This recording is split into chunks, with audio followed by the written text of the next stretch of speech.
following is actual audio recorded between the crew of Talkumentary and its host, who is presumed to be possessed by a demonic entity who refers to themselves only as Cain. Jeff, we're here. Hey, Jeff, it's Molly. Can you hear me? There is no Jeff. There's only Cain. We want to talk to Jeff. Jeff, it's me, Lauren, your sister. You're a douchebag. Whoa, what the hell? Jeez, what the hell, dude? Don't. Not cool. I'm sorry. Listen here, you fat dick pork chop. It's time to bring my brother back. We need to start the show. Cain, I'll make you a deal. Here, you leave Jeff alone, and you can just possess me to start the show instead. Deal. Molly, no! That's a terrible idea. Oh, what happened? Where am I? Oh, hi, Molly. When did you get here? There is no Molly, only Cain. Welcome, strangers, to Talkumentary, a show where we watch documentaries and then get together and talk about them. Welcome, everyone, to the 48th episode of Talkumentary. Wow. I know. Can you believe That's crazy. we're 48? You're almost as old as you, Lauren.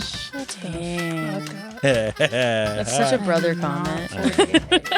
Tonight, we have given permission for something paranormal to take hold, and we're diving straight into a story of possession of the demonic kind.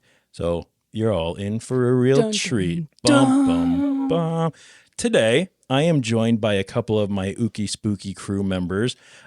Just waking up from a nice little possession nap over there. Good golly, Miss Molly. Hi, Molly. Ooky spooky. And sitting here with this dark mass behind her, trying to grab her soul, it's my sister, Lauren. Hi, Lauren. Welcome back to the show. Trying to grab her soul. Thanks. Yeah. And then we have a very special guest with us this evening. Once again, we have done a conjuring on our spirit box over in the corner. It only happens when Lauren and Molly are around, so it's kind of weird. That makes sense. It's going to be anyone. Checks out. Right. We conjured him on our spirit box all the way from Lincoln, Nebraska. What do you know? Go Big Red. Next door neighbor. Go Big Red. Stop that. You stop that. He is the host of a super cool podcast with which he is the namesake, the Cain Stevens Super Show, or the Cain Stevens Paranormal Super Show. He is the one, the only Cain Stevens. Cain, welcome to the show, buddy. Thank you guys for having me. I'm glad to be here. Yeah, well, we're glad to have you. So for our listeners who may not be familiar with your podcast, will you give us a little quick, well, it doesn't have to be quick. You can take as long as you want, but what your podcast is, what it's about, what you're doing. I like that you named it after yourself. Oh, yeah, that's great. It's very good. Very original. Wish I would have thought of that. Me too. Very vain of me, right? What else do you great. do? I like I couldn't think of a name, so I just thought, Classy my and name original. is Cain Stevens. Let's make it Super Show so that it's not so boring, right? So then it's super like the circus. And so that's how we came Cain up with it. Stevens boring show. Right. Yeah, exactly. But it's basically I was telling them earlier. I'm kind of like the poor man's Oprah, Lincoln. I don't have any prizes. I don't have any super cool things going on. Yeah, I don't have none of that happening except for I got a nice little show going on. I just talk to all sorts of people. I talk to mediums. I talk to witches. I talk to everybody. All different. I don't want to say the cliche all walks of life. Yeah, you just had a tarot reading the other day, or on your show just recently, huh? I did, and it was pretty cool. Talking to all these mediums and psychics and all this stuff. I get a lot of cool insight from them. So yeah, it was pretty sweet. Well, the lady sitting to my left, she actually does tarot. So Yeah. Wow. If you ever need another reading, tarot Yeah, for sure. tarot with Lauren. Yeah. So, Hit me up. I would love that. Yeah. if I'm going to give you an opportunity here in just a little bit to talk about why you chose this documentary for our show. So we'll get into that a little bit, but will you tell us, or, here in the room and our listeners, what interests you about the paranormal? Why is this interesting to you? The ooky spooky. Why are you? I know why Lauren's into it, because she is part ooky spooky. She is ooky. But how about you? Well, I'm into the ooky spooky because I do paranormal investigation. Okay. And I have lived in hauntings. I do a paranormal-ish show. It used to be the full-blown paranormal show. And I've always been interested in it. I've been, basically what happened was in West Lincoln, we lived in a haunting out there. It's old base housing. It used to be the Lincoln Air Force Base. And out there, it's extremely haunted. And, it's a place called Air Park. And I was putting my girls to sleep one night. I was sitting in between them, and I'll be darned if something didn't grab my ankle and pull me backwards. And it wasn't. I whip around, and nobody was there. We were already experiencing things, but I'd never been grabbed or touched like that before, and that kind of really lit it off for me. And ever since then, I've been kind of chasing that idea of I want to figure out why it happens. How could they talk? How could they talk to us? How could they touch us, grab us? And so that's kind of why I'm an ooky spooky guy as well. That's awesome, man. But I've listened to a few of your episodes.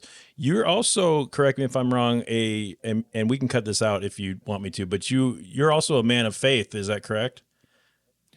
I am, which is kind of the odd thing about it. A lot of people, I would say I'm a strange person, a strange Christian, so to speak. I mean, sure. I'm not a great example. I curse. I drink, I do things, but I have my deep faith. I don't push it on anybody. Yeah. I don't, I have tattoos. Yeah. I'm just a different type of guy. I don't know. I mean, I don't push it on anybody. I just have my beliefs, and I don't think anyone's bad for, having theirs. Yeah. Yep. You just doing you. Yep. And that was the reason I brought it up. I think it's really interesting that, so Lauren, I can't speak for Molly, but Lauren and I were raised in the faith and all that. Neither of us really subscribe to that anymore, but there's still a respect there for it. And, you do you and I'll do me, and all that's good. But I find it really interesting when I kind of heard a little bit about your story, where, religious, kind of the Christian faith meets the paranormal. And, there's a part in this documentary that I do think is sort of interesting, where he mentions, you'll stop believing in the paranormal or the supernatural when it's not the Bible, and all that. So, excuse me, but so I just think it's a really interesting paradox. So I'm happy to have you on the show and to also listen to your show. So keep going with what you're doing, man. Before we go any further in our show, I want to get a few things out of the way. Go rate and review our podcast on your favorite podcast streaming service. Let us know what you think of our show. If you want to connect with our crew, look for @Talkumentary Podcast on Instagram, Facebook, or YouTube. Shoot us an email at, Lauren, what's our email address? info.talkumentary@gmail.com. You got it. And Cain, I'll give you a chance to plug some of your stuff at the end again, and we'll put it in the show notes. But where can people find your show? You can find my show on everywhere that streams, on YouTube, Spotify, Amazon, really everywhere. I probably have the same distribution as everyone else. Possibly you guys too. Yep. Also, we have a couple shout outs from our word of the week. Yeah. That's fun. He gave a butter on our bridge episode and a fry bread on Rumble. He's also the special guest of our They Shall Not Grow Old episode. He is the one and only Nick Dolan. Yay, Nick. Hi, Nick. Hi, Nick. Also, she's tried and she's true and she's my mother once again. Aww, Jeff's mama cat. Nobody cat. else's mama cat, just Jeff. She gave us a pray. She gave us a pray for cheese on Hell or High Seas. So, all right, this week we are. Yes, we are. We are this possessed. week. We are eyeballs deep in true crime once again. Eyeballs deep. We have taken yet another stab. No pun intended, at getting downright scary with this documentary, because we not only deal with the paranormal, but more specifically, we're dealing with demonic possession With the this ookie spooky. week. The ookie spooky. We have a little murder, some celebrity demonologists, and a dark mystery that haunts a seemingly normal family from Brookfield, Connecticut. We watched the 1 hour and 21-minute documentary from 2023 called The Devil on Trial. Here is the trailer. When I was 11, I was possessed by the devil. A bizarre murder trial gets underway tomorrow. The devil made me do it. I said, why am I here? And they said, well, you just killed your friend. The nature of our defense has never been used in the United States is demonic possession. But the tale really begins at the end of this driveway, where the Brookfield couple, whose 11-year-old son began acting strangely.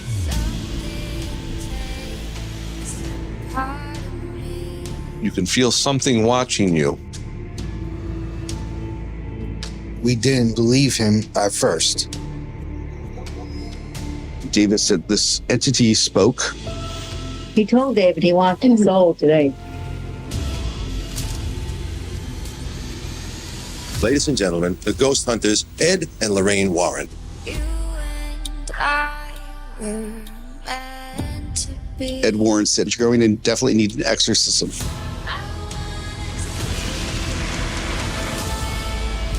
We thought we were going to have a new start, and it didn't work out that way. I said, there's no way I did this. You got the wrong person. He goes, no, he's dead, and you killed him.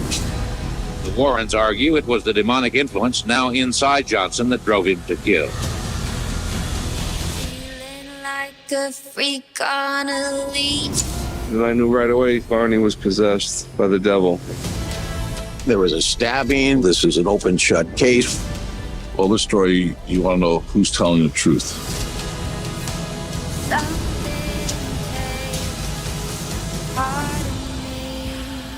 What do you say to somebody who says, I just don't believe any of this? Well, I would hope you weren't on the jury.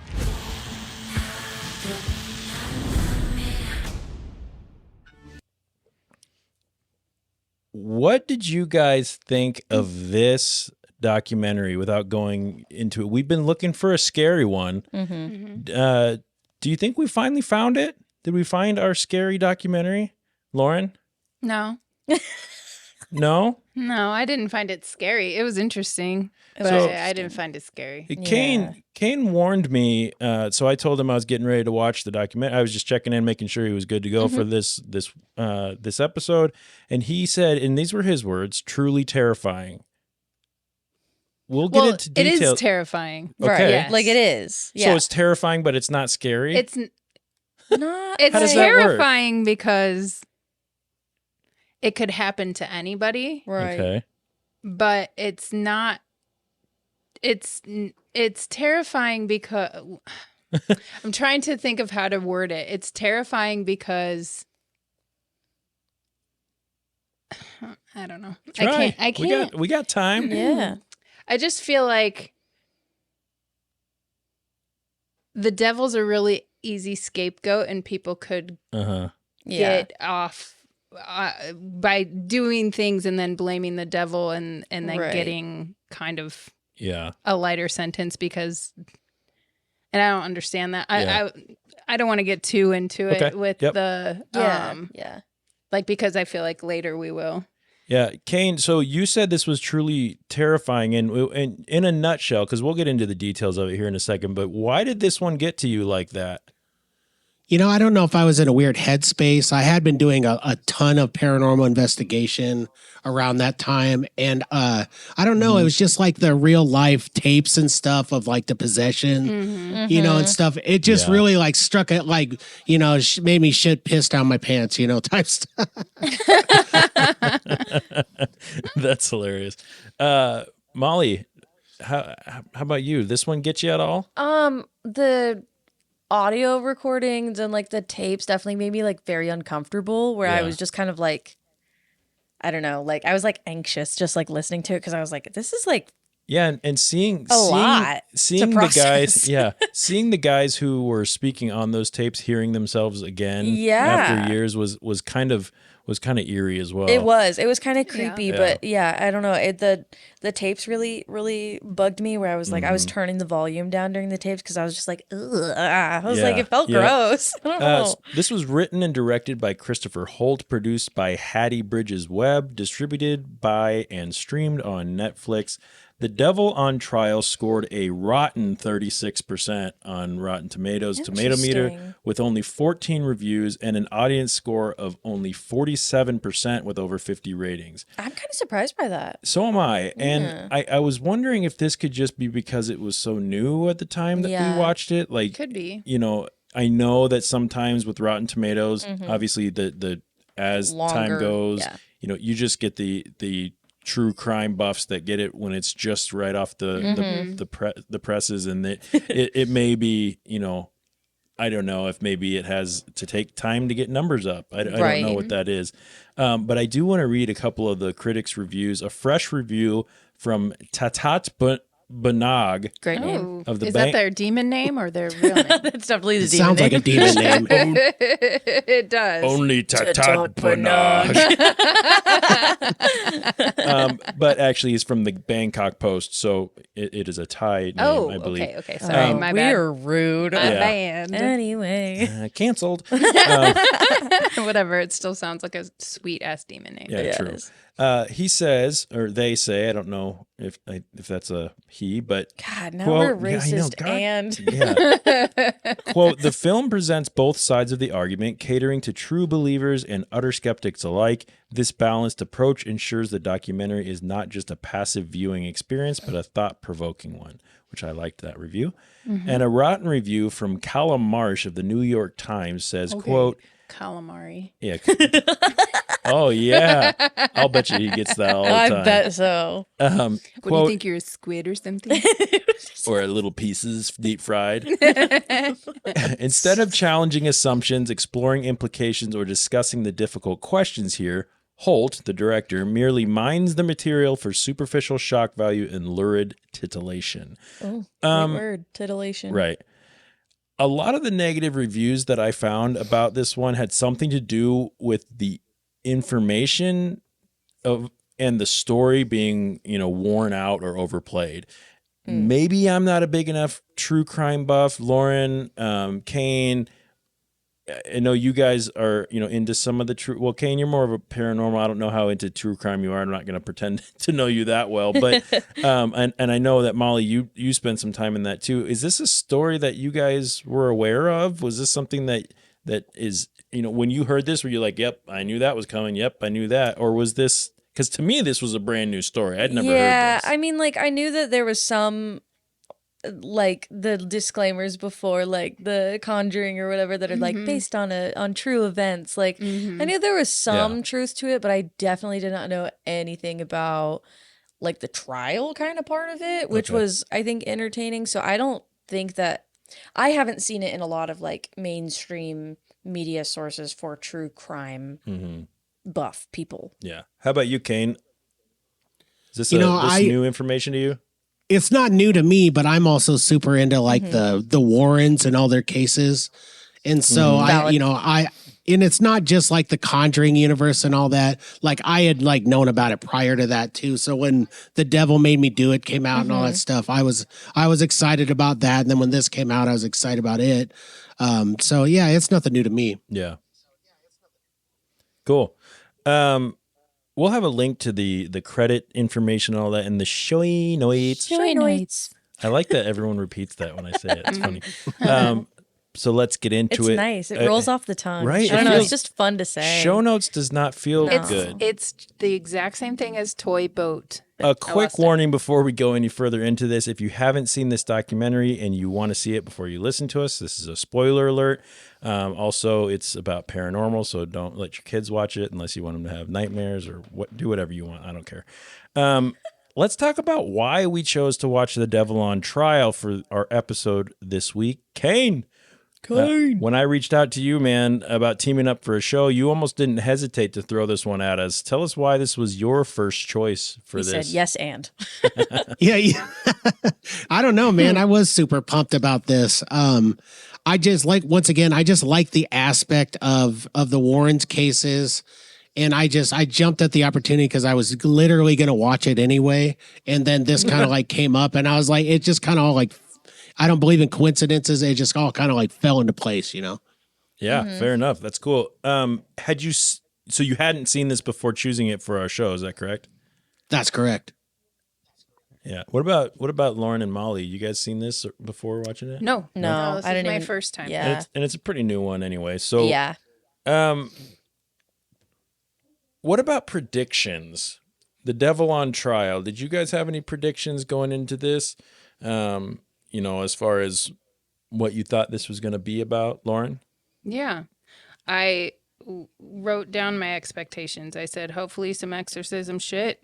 Mm-hmm. That's about right. You got some of that. Yep. And then I also said, I really hope it's not the devil made me do it excuse and not like real delusion that they're possessed or mental illness or whatever. Yeah, that's what I was also worried about. I kind of was hoping that it wasn't going to turn into blaming my main man for something that. Lucy? Yeah. Yeah. Okay. I just think he gets such a bad rap. My main guy. My dude down there. I'm just teasing, but you know what I mean. Yeah. Like I don't like that so much. Yeah. Yep. Kane, what about you? Predictions going into this? You already kind of knew about the story a little bit, so. Yeah, I was just hoping for more of like the true story, you know, like less of the Hollywood and more of like exactly what they kind of showed in the trailer, like just more of what they were going to tell us about it that we didn't already know. And I don't think it disappointed on that account. For sure. Yeah. Yeah. I hadn't seen this before or really even heard of the story prior to this. So I was going into this like most of the documentaries that we watch with assumptions made pure and simple off of the title and, the little clip of trailer that I watched when Cain told me about the IMDb, I looked it up or whatever. So I thought this was going to be purely about the trial, a trial where the devil or demonic, possession was actually put in front of a court as a defense. But that wasn't this at all. No. That was only a very small portion of this. Yep. And it's very far from being the most interesting part of this story too, the trial part. For sure. I don't even think that, that was a piece of it, but it wasn't the story. Right. So The Devil on Trial, it's a catchy name, but once again, we have another, documentary title that doesn't really it's like kind of a little bit of a like, I don't know, do you call it a bait and switch or whatever? I think you do, because we keep finding these our Cropsey documentary. Yep. It was barely about not Cropsey. about Cropsey at all. They barely ever talked about it. So and we had several of those, that we've watched. So, okay, some details. This film follows the Glatzel family back in the early 1980s, I should say, as they deal with a terrifying alleged possession of their 11-year-old son and brother named David, and how his possession and possibly some other very dark things happened behind closed doors, eventually leading to a brutal murder, a trial, and a surprising conviction. Okay, with most of our true crime docs that we've covered, we kind of go through things a little bit more in a timeline as opposed to just jumping around. So I think that we're going to do that again today. Let's start a little bit with the family. Okay. So we had the loving mother, Judy Glatzel, right? I use the term loving lightly. I'm sure she was in her own way. She's so loving, caring, sweet. And her kind. ever-present and attentive husband, Carl Sr. Again, another facetious remark by Jeff. Right. Yep. There it is. The older sister, Debbie, with her boyfriend, Arnie. I'm seeing like this is 1980s movies, like the older sister with her, in a leotard. And, the oldest brother, Carl Jr. Carl's Jr. Carl. Hardee's. Middle child, Alan, and the baby of the family, little bitty, itty-bitty, tiny David. We got a nice look at some home videos, some cassettes, some audio, cassette tape audio. Molly, do you know what a cassette tape is? Have you ever I've seen multiple, but I have never listened to one. Have you ever put a pencil into it to rewind reel it back up? No. Okay. You have to do put that? any Scotch tape on any sort of. Okay. No. Cain, what part of it I don't do you know have what, to do that with? What? Yeah. We'll explain it later. Yeah. What? Cain, I don't know for sure how old you are, but you said you have a couple kids, and you know, I get the feeling that you're probably closer to Lauren and I's age, so you've probably know your way around a cassette tape. Would that be accurate? Oh, that's a fair assessment. I mean, I'm 41, so I've handled my fair amount of cassette tapes. Fair share, yeah. Yep. You're right in the age range with Lauren and I. So they culture me on the old people. Yeah, things. we've got the they little really do. baby on the couch over there. We had to check her ID before she watched this movie. Shut up! You're so mean. So I got to get this one out of the way. In this part, the very beginning of the movie, we're hit with something that I really didn't want to see. What? It is the thing I hate most about watching a documentary. Oh, God. The thing that takes me out of so many stories when I watch them and almost makes a documentary irredeemable to me. Oh, wow. God. The reenactment. Oh yeah. I hate reenactments. Yeah, they're the worst. They're really bad. I'm going to do my best to look past them for this show and for this documentary because I did like the story. I think found it interesting and all that. But I hate reenactments. Mm-hmm. Cain, how do you feel about a reenactment?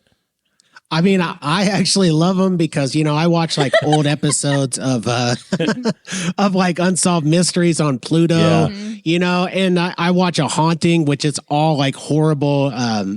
I like to look at it and see like the people who don't look anything like them, like the actors that they choose are always like the absolute worst. So I don't know. I kind of dig it. So it's a so bad it's good situation. You know, of course. Yeah, you know, if I was looking at it in that way, I guess I could see that. But I'm a sucker for real footage. Yeah, I'm a sucker for real audio, which we had some real audio, which was great, and we did have the footage sucks me in if it's real. But even when they showed the real photographs in this, they had it in this like weird 3D like thing where it would like kind of move back and forth and so it tried to make it like stick out like I was supposed to be wearing 3D goggles or like a hologram. I really didn't care for that. But like I said, I'm going to do my best to look past that so we can have a decent time tonight. That's so kind of you. Let's just all try to get along. Let's just get along. The sister Debbie and her boyfriend Arnie are going to be moving out of their parents' house or something and moving in with each other here soon. So the family takes a little trip to help them get their disgusting, dilapidated house cleaned up. Can we talk for a second about that house? So again, reenactment. So, you know, which makes it even worse because then I can't trust if this is really what the house looked like. Right. But, you know, they're getting, okay. If we're to believe the reenactment, they're getting ready to move into a house that was literally the grossest room that I've ever seen. That he was sleeping. So the walls weren't there. So you're moving into a house that already has a bed that has blankets and pillows on it. The walls weren't there. And the walls weren't there. There was like boards over the windows and shit, and like the dirty. Like, I'm sorry, go but in I'm that bedroom. And sweep. Yeah. No. Yeah. So if I'm going into a house, about to buy a house, and it's like, well, all our furniture is still in there, including our sheets and blankets, and it's filthy. Have fun. I'm like, no. I'm not moving in there. Yeah, right. Do we think that this was just a? I think it was probably just aesthetically spookier. Ugh. Do you think? Cain?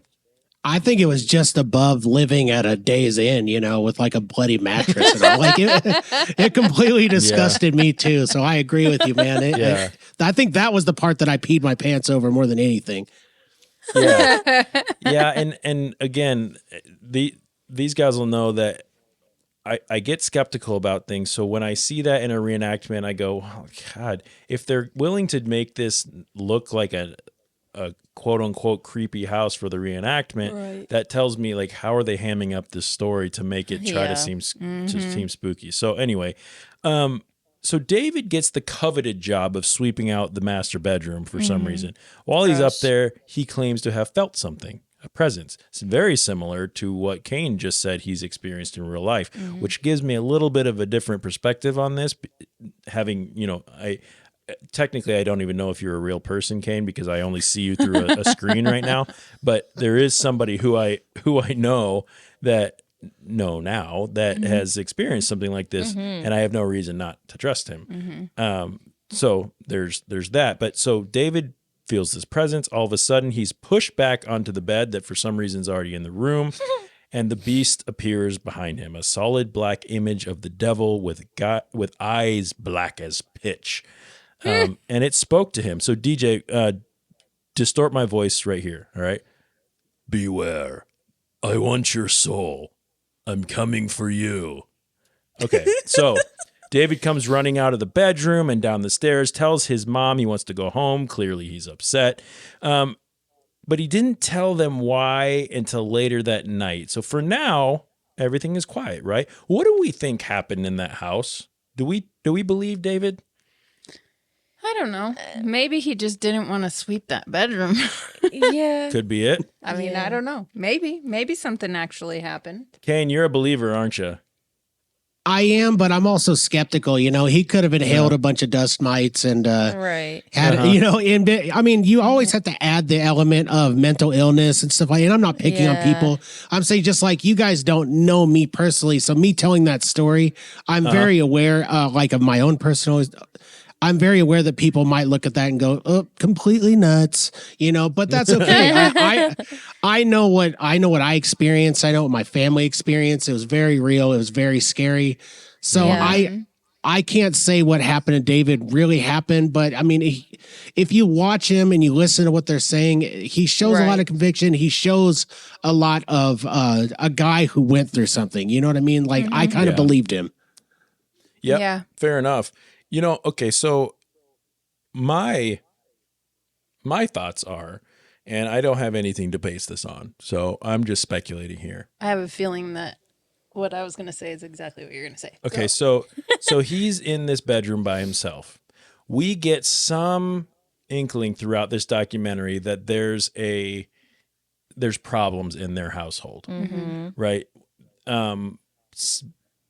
I won't make any spoilers yet, but some of the things that his parents allegedly had done, some of the potential, they didn't ever use the word abuse, but they did, the older brother at one point said something about some dark things happening. I don't remember. Insinuation was right, there. some insinuation. So I kind of think about, based on just. Yeah.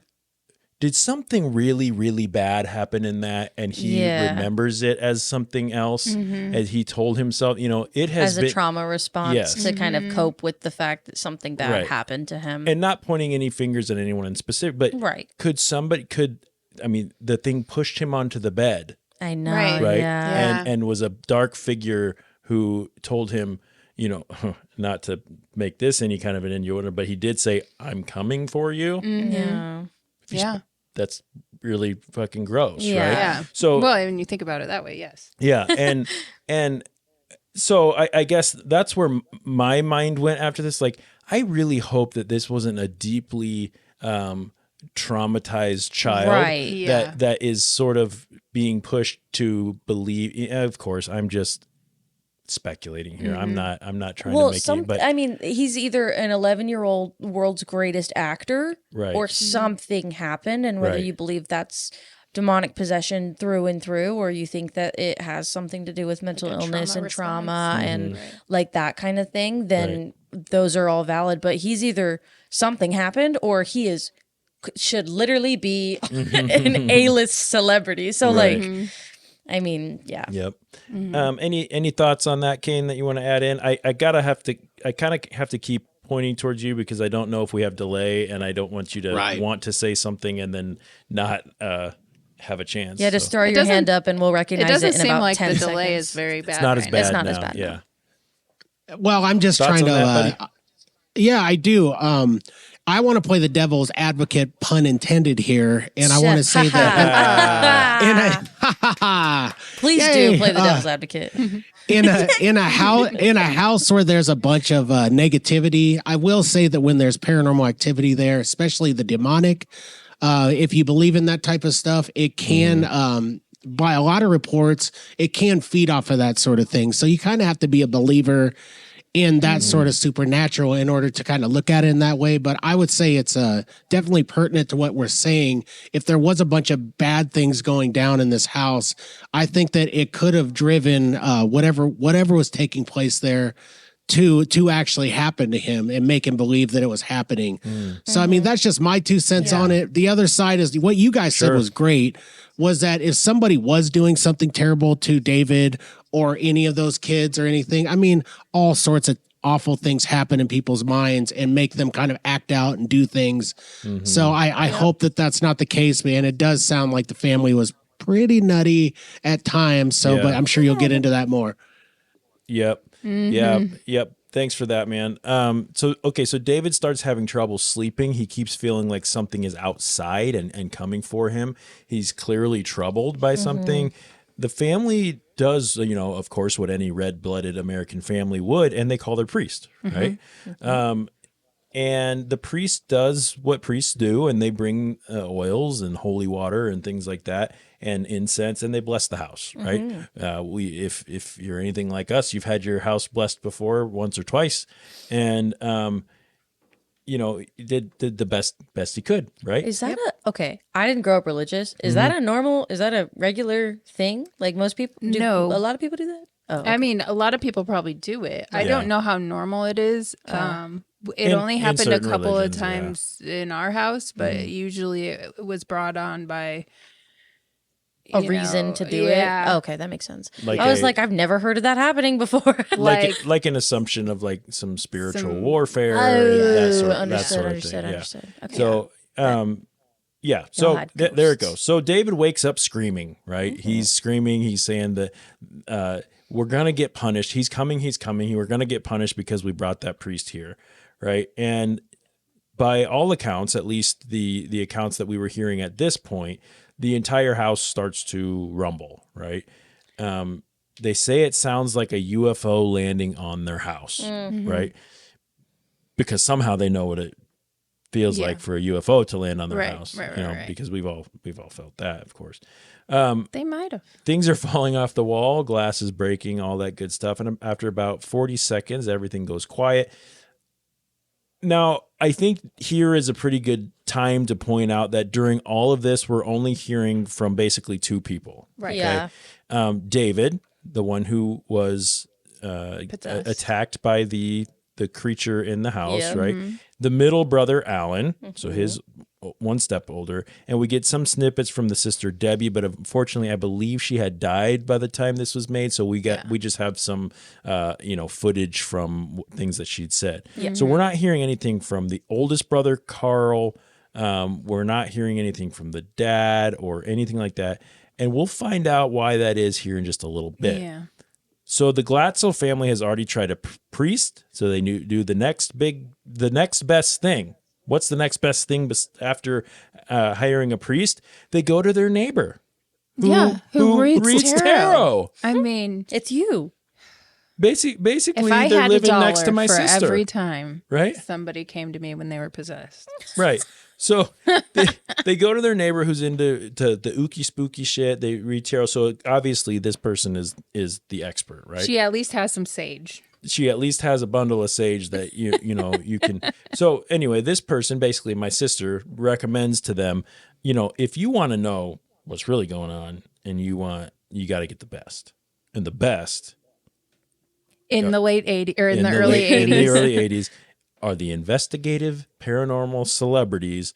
Demonologists, medium, psychic, whatever you want to call them. I want that degree. Ed and Lorraine Warren. Cain, you're a fan of the Warrens? Yes, I am. Absolutely. In terms of paranormal investigation, they're just so legendary. And from a religious standpoint, I think that they can at least get some respect for what they were trying to do in the field. Right. Sure. Yep. So the Warrens had become famous because of things like the Amityville horror. Yep. They continue to gain notoriety and fame through the movies like The Conjuring, things like that. Yeah. And Lauren, how do you feel about the Warrens? Lauren Warren. Oh, stop. Lauren. Okay, so I kind of feel like they're Fraudsters. Yes. Yeah. I don't know that I buy into the Warrens, but that's not to say that I think that they maybe did have some, like, at the beginning I think they meant well. I think that they had some like true gifts and some, they can go in and they have this power to go in and make people feel better about the situation that they're in, and maybe whether that's praying and whatever it is that they're doing to get the demons out. Like, I think it helps a lot of people. But I think they kind of got a taste of that moolah. I was just going to say that. I really think that this was something where they felt a certain way. They felt they had gifts and all that. And then they figured out also how to capitalize on that. Yeah. And like you said, they probably started feeling some greed. Yeah. They started probably realizing that if I say a certain thing, then it could lead this person to do this thing, and then that starts sounding like cha-ching. Yeah, because it's a slippery slope. I mean, when you're in that kind of, because I mean, I can talk this way because I am in that kind of. I mean, obviously, it's not my full-time job, but like I read for people and stuff. But it's a slippery slope, because most people that come to people like that are people who are very down on their luck and very like, they need help and they need healing and they need people to tell them what to do. And they need to believe in someone can influence to that. Know that information, because they can. You can feed to them, it'd be so easy to say, you need to come back to me every week and have a reading so that you know how to move forward. And that'll be $150 per reading. Right. Exactly. I mean, and people will pay it, and people go to 3 and 4 and 5 and especially tarot readers a week because they need that validation and they rely on that. So I think that is kind of what they were. And you set an expectation for yourself when you're the quote unquote celebrity, the best. You set an expectation that if I come here, I'm this is my livelihood, and this is you almost probably start to feel like I gotta perform. I gotta beef commit. This up a little bit. Yeah. So what do I have to do to make sure that this and Cain, I hope you're not sitting over there going, man, these guys are shitting on my dudes. Not at all. Not at all. I like the other side of it. It's all good. Yeah. Yeah. So they get right to work though. So at a fee, I'm sure, but they're checking out David. They bring a doctor with them to make sure he's not just sick. And they start to talk to David and the family. Here's a quick clip of Ed talking to David and his mother. Ed and Lorraine were very cautious talking to us. They wanted us to answer some questions, find out what's going on. Okay.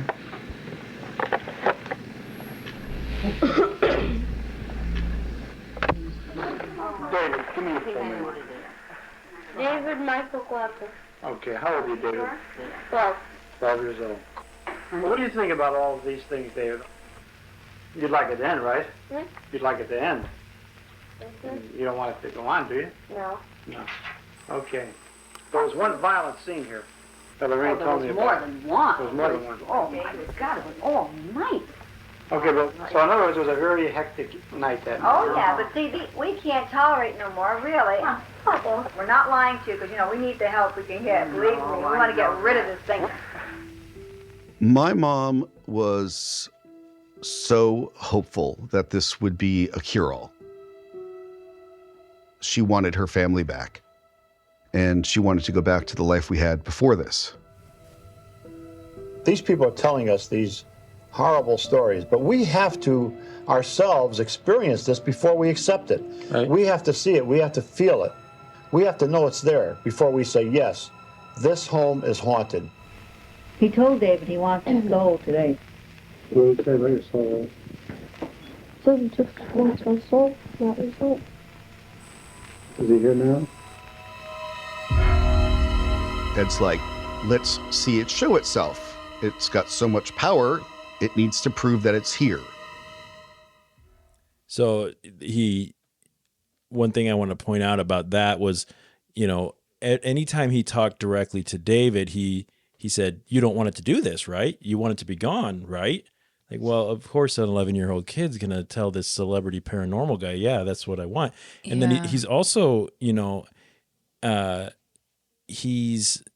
what was the second thing he said to, or like that last part, he mentioned, God, it just slipped my brain. Doesn't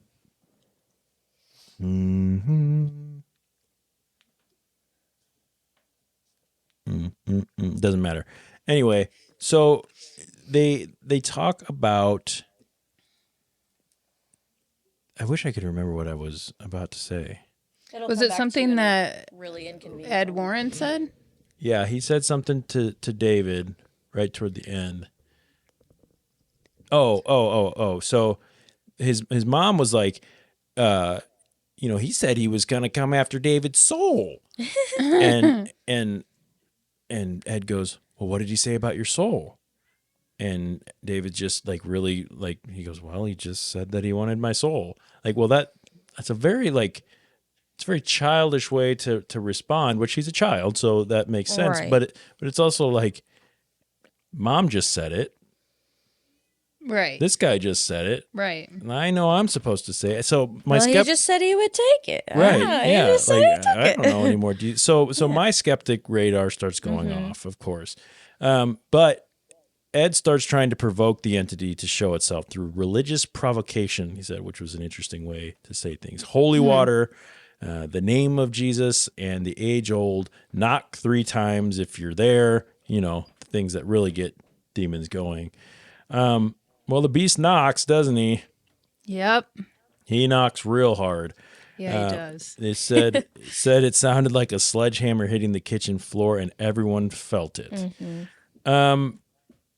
Lorraine, the medium and psychic. I thought you were talking to me at first. I was like, Lauren. This is a weird way to say my name. Lorraine. I was like, it's a good one. Lorraine, who is their medium and psychic, and Ed's wife, of course, she tells Ed that she sees a dark figure around David, and that when they realize that's when they realize they're dealing with a demonic entity, not just a ghost, right?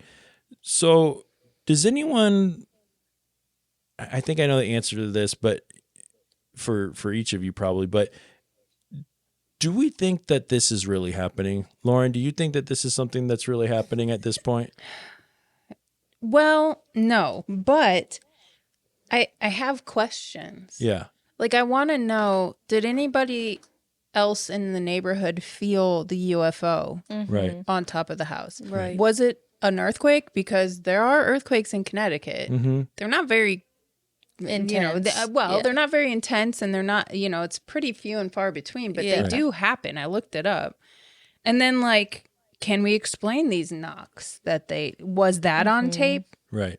Like, I want to hear that tape. Right. And my skeptical ass goes, I wonder if the Warrens, knowing that we're coming in to fake that, could they have brought someone with that just bangs on the side of the house that, hey, you get a nice rubber mallet. Right. Because bang, bang. Because at that point you're going, this is that's what they do. The more I string this along, the more money I get. So you follow the money. And I don't know this. It's all speculation, but man, that's where my head goes. My head doesn't go to this must be real. Right. I must be getting the wool pulled over my eyes. Yeah.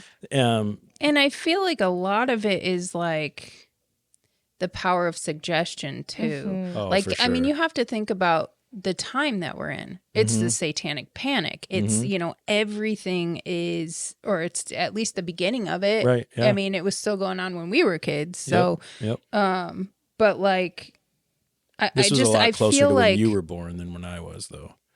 Yeah. You old.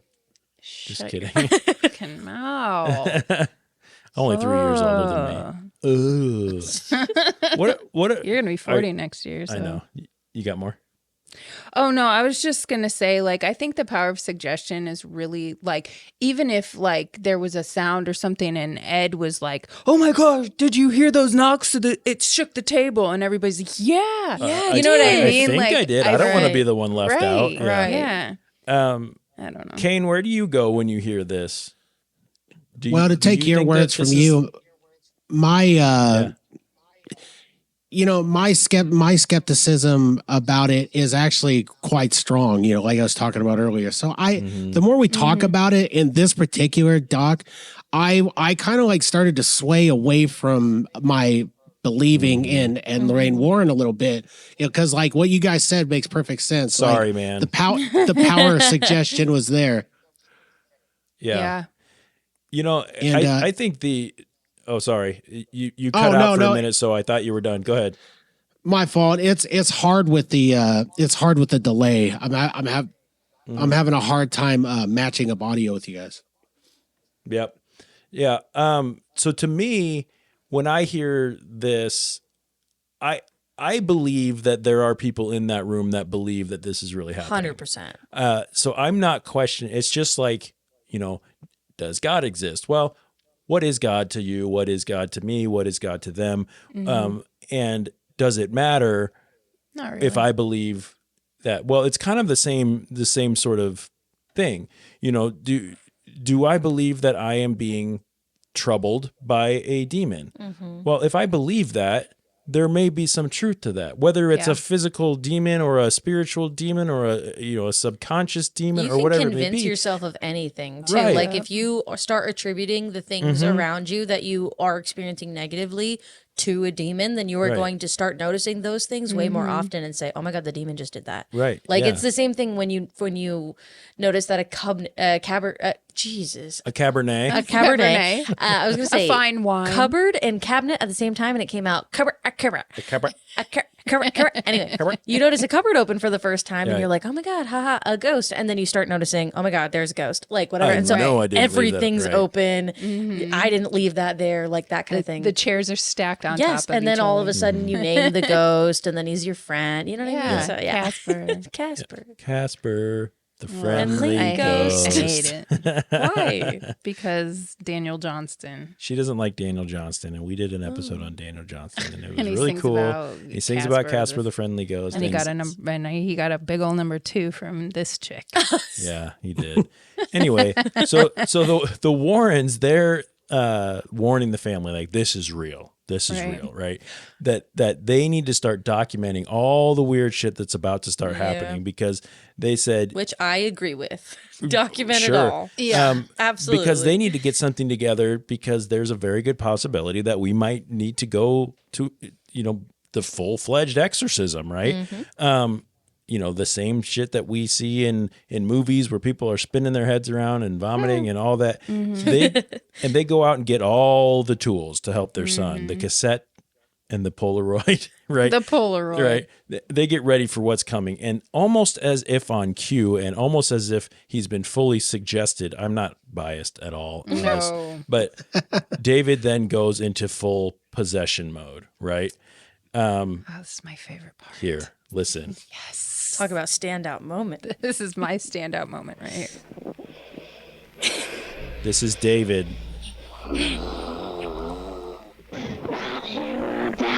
It's you. Who are you and what are you? David.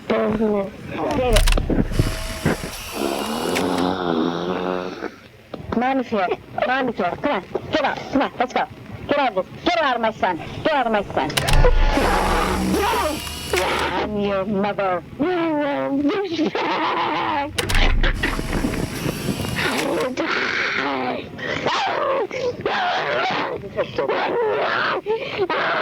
I'm doing it. Just get up. No, don't get up. Get up, my hand. Get up right now. Get out of my son. Leave this boy around. Here, I'm trying, guy. I got your arms again.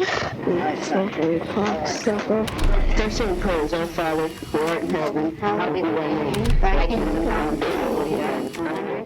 come, give us this day our daily bread, and forgive us our trespasses, as we forgive others. It was terrifying. Yeah. Fat dick pork chop. You fat dick pork chop. Yeah. This demon is pretty unkind. I mean, douchebag, cocksucker. Yeah. I mean, all the things you really shouldn't call your mother, right? Yeah. I would say he's got very much, the same attributes and favorite words like a 13-year-old boy does, but that's besides the point. It's interesting. Yeah. It really Interesting. is. Yeah. I'm not going to lie, though. The photos of David were pretty spooky. Yeah. Especially the one of him choking where it looked like he was holding onto the hands of somebody that was choking him. That one, his eyes are like glazed over in it too. And I'll be completely honest here. When I watched this the first time before we heard from Carl's Jr., the beginning of this kind of had me going for a bit. And I wasn't feeling as skeptical about it upon first watch. And this part got to me a little bit. Here, like I said before, seeing David as an adult and his brother Alan as an adult, listening to these tapes again and sort of having that look on their face, and like it looked like they were reliving a memory they didn't want to relive. So whether or not it's real or not, it looked like they had real reactions to those. It's way easier to trust them as adults reflecting on it than to just get the footage. To me, I think that the worst part about like the audio recording and stuff is that you can tell that mom is like believing everything, and like she actually does sound like devastated, I think. And I think that's the hardest part, because whether you believe that he's faking it or not, like she believes it, and it sounds so sad. And I think that watching David as an adult like reflect on those, I think it makes it more compelling, because more compelling, and it's easier to trust an adult than like a 10-year-old kid or just the audio. Yeah. I mean, I don't know that I necessarily think it's easier to trust an adult, but I do see what you're saying, and I do think that based on what it looked like anyway, that David truly believes that he was possessed. Yeah. Whether he really was or not, right, it might be irrelevant, at least in his mind. Right. Right. Cain, interject here, Mr. Laggy Internet, which is probably mine. It's definitely yours. Yeah. I would say that I would put it to this: you can't trust all adults. Obviously, adults are the ones doing all the really awful stuff. I like to take people at face value. I like to, when I hear people tell me ghost stories all the time through my podcast, through a lot of different when we do investigations, and I take all of it seriously. So I kind of have I'm almost dumb to a certain extent, because I'm so trusting of what people are saying. You know what I mean? Like, I don't run with it, but I like to believe that everyone's not lying. You know what I mean? Like, take 100 people and 100 of them are saying that there's ghost activity. I would say I would like to think that 90% of them are probably telling the truth, but I don't know. Like, that's just my hope in humanity. But, in this particular case, it could just be a kid who's really troubled. Right. Right. And I think to me, to speak to that a little bit, I have an easier time believing that people believe things. And I know I've said that already, that, I truly, you said, like, if there's 100 people saying they saw a ghost, I don't necessarily, the skeptical side of me, which is, I'm almost enviable that you're able to see that and kind of go, well, given the benefit of the doubt. But my doubt meter goes way up, and I say, well, it's probably 100 people that are drinking the same water, or it's probably 100 people that that saw the same thing, or don't understand or believe that they saw it. And, there's something going on there that can explain that. And that's not a very faithful way for a person to live, but it's what I deal with. I feel like, so when, how we were talking about it earlier, where like, you have trauma and there's people who have trauma and they suppress it so much that it's almost like it didn't happen. Yeah. You know, so the opposite of that has to be true, Right. where it's like you attribute it to something else. Where it's like, okay, he might not have actually been possessed by the devil, but he believes that, and so it's true, and so it's and so it like it's almost like teenage girls who are, you know, like almost like a Carrie syndrome type of a thing, where it's like telekinesis and shit is going on because of all of the weird shit going on in the teenage girl's life, where it's like there's all this shit going on, but you attribute it to something else, and then weird shit starts happening. Right. You know, so I think that people believing that they were possessed or that they saw a ghost or that there was a demon in the room or whatever, sometimes can manifest that. Yeah. Sure. And exacerbate whatever is happening in the house. Yep. So David starts getting really physical with his possession, right? He's attacking people physically. His family is sleeping in shifts because someone's always got to be watching him. All the while, David's dad is not really in the picture. He lives there, he's there, but he's not buying into it really. Yeah. He thinks that David's just having mental issues.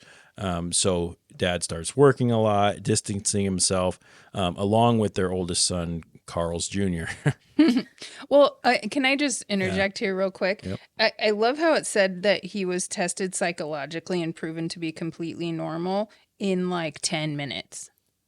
They were like, we brought a doctor and they evaluated him first, and he was completely normal. And I'm like, first of all, what did you test? I challenge you to psychologically test any 11-year-old and tell me they're completely normal. Right. Anyway. First of all, yeah. And Second then, of all, in a matter of minutes, Right. because you wanted to get into the money, spraying the holy water or whatever. Also, I thought like one of my biggest things with it was the dad distancing himself and whatever, because he thought, oh, it's not that, it's just mental problems.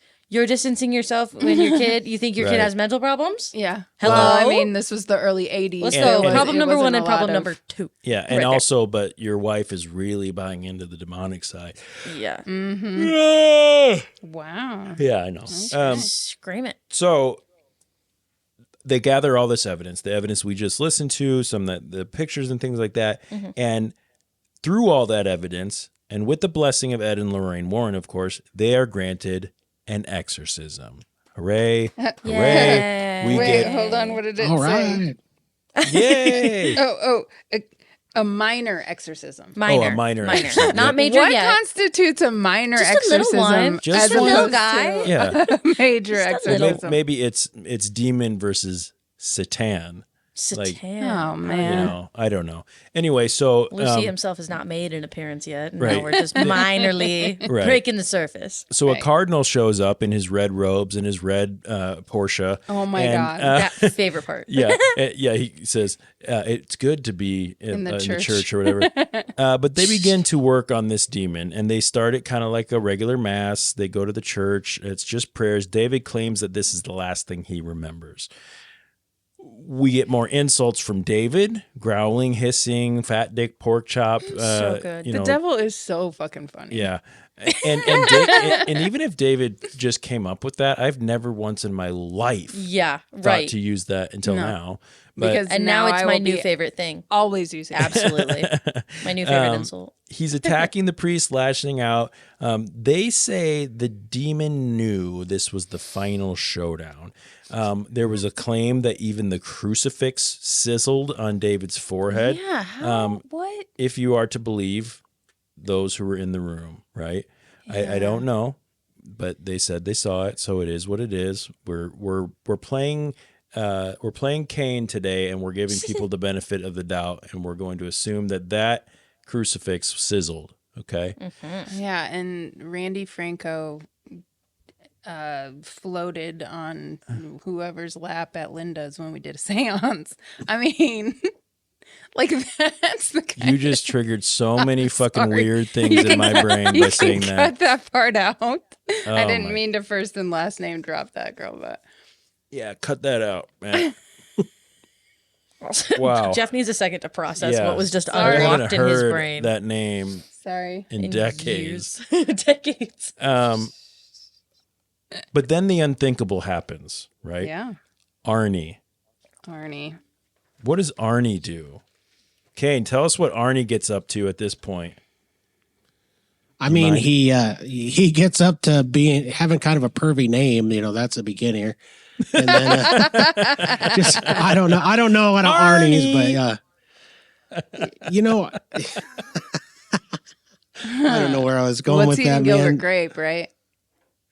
Yeah, exactly. Yeah. Oh yeah, but it's spelled Arne in this. So Arn. It's like a pirate. Yeah, so Arnie, if you remember, he's the older sister's boyfriend. He is so tired of seeing young David having to struggle and be in so much pain and agony. And Arnie says to this demon, "Leave this kid alone. Take me on. I'm here. Take me on." Pick on someone your own side. Basically. And the room goes quiet, right? Lorraine, not Lauren, but Lorraine is shocked and appalled. And she, oh my God. What did you do? Arn, you didn't. Arn. How dare. What did you do? dare. Oh no. You've opened up the door for you to be attacked, and the demon never attacks right away. No, it'll wait until you are at your most vulnerable. Or drunk. Right. But at this point, the deed has been done. Things are quiet. And for all intents and purposes, all the family knows is things are quiet now, right? David feels better. He's back to being himself, and things start to look okay again. Life gets back to a little bit of normal. Mom goes back to baking all kinds of food for the family to eat, which is a little bit of foreshadowing. Stay tuned. And life is good. Cain, I'd like to know maybe your thoughts on that part where Arnie says, you know, so you're probably the most, between you and my sister are probably the most, you know, true believer when it comes to the supernatural and all that.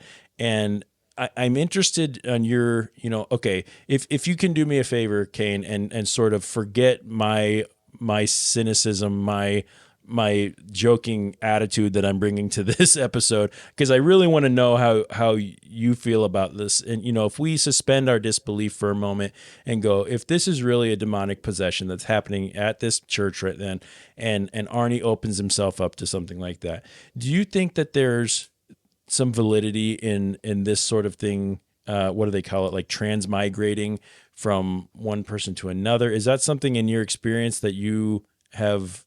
Do you have thoughts on any of this? Well, I've never witnessed something like that before. So I mean, I can't say for certain. But I would say that I think that it's definitely a possibility, right? When we're talking about something as supernatural as this, I mean, it's obviously a possibility that it would be easy for the entity to go from one person to the next. And if you're dealing with Satan, as we're saying, you could probably easily, if you're taunting and saying, you know, hey, get out of that kid and get into me.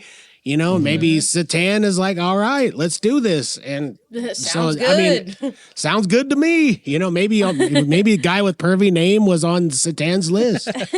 Yeah. Yeah, it's true. And, you know, going back to, you know, spiritual or like I should say religious, you know, upbringing and some of the things that were taught to us in the church and in our house and things like that. There is something with opening yourself up to, at least in this belief system, and saying, I am willing to take on what's going, you know, and you're, whether it's power of suggestion, whether it's, you know, just opening yourself up subconsciously to, well, I think that is power of suggestion, you know, and to what you think is happening or to what is really happening, if we're again suspending disbelief. And, you know, I'm trying to think of something to like kind of compare it to, but it's gonna be easier to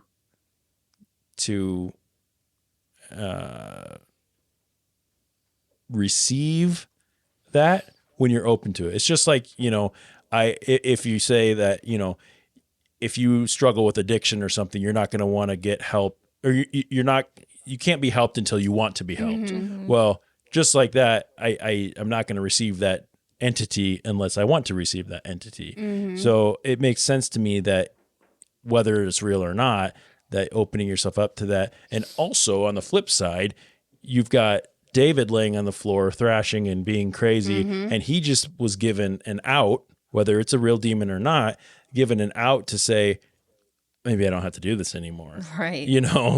Like even if he doesn't consciously think that, he could be going, well, I just felt like the demon left me, and now it's probably in Arnie, and he can go be a creep with it, Yeah. And I don't have to do this anymore. He can let go of it. Mm-hmm. Yeah. So just kind of my thoughts anyway. Anything to add before we move on? I don't think so. None. All right. 5 months passed since the exorcism, and Arnie and Debbie have moved into a little apartment. Apparently, they never moved into the creepy house. Yeah, that was weird to me. Yeah, they kinda made just- a big deal about that, and that's where this demon came from. Right. Yeah. So Why? what the fuck Right. did you have us in there for? Right. The apartment was right above where Debbie was working as a dog groomer. Dream job. No, I'm kidding. I did not catch that, and that is so far from a dream job. Hi, Just baby. Oh my God, speaking of. Oh, so cute. Just disappears. Yeah. The apartment was right above where she worked, the dog room, and her boss and their friend, Alan Bono. Alan Bono. He lived in those apartments as well. One night, Alan Bono, Arnie and Debbie, and maybe some others, I don't know, are hanging out at the apartments. They're getting a little drunk, maybe a lot drunk. Arnie and Debbie decide to leave because they said that Alan was getting a little bit too drunk. They walk down the stairs, and all of a sudden, Arnie blacks out. He says he can't remember anything. He doesn't remember anything, but Debbie was there, and here's what happened. Arnie and Alan get into a little fight, right? Little fight, with which Arnie then pulls out a knife. Yeah. He stabs Alan at least 4 times, and then he takes off running into the woods and starts heading toward the Glatzel family home. David, back at the house, little David, he claims at this point that he can feel or see images in his own head of Arnie heading toward the house, and he and his brother start to freak out, barricade the doors of their room. Their brother, also named Alan, so not to confuse things. But Debbie, who had just witnessed her fiance, I think at the point, stab her boss. Ex-boyfriend. Yeah, we're about to get into that. I'll tell you what possessed him. Right. She just saw a stabbing happen between her boss / friend and her fiance, right? Crazy. So she calls her parents. They run out to the truck with the oldest son, Carl's Jr., and they head to where Debbie is, which is apparently is closer to them than the police and the ambulance because they got there before they did. An ambulance driver spots Arnie, and he's arrested on the spot. Okay. Arnie claims he has no idea what happened. He doesn't believe the detectives when they tell him that what he just did to Alan Bono, right? Mm-hmm.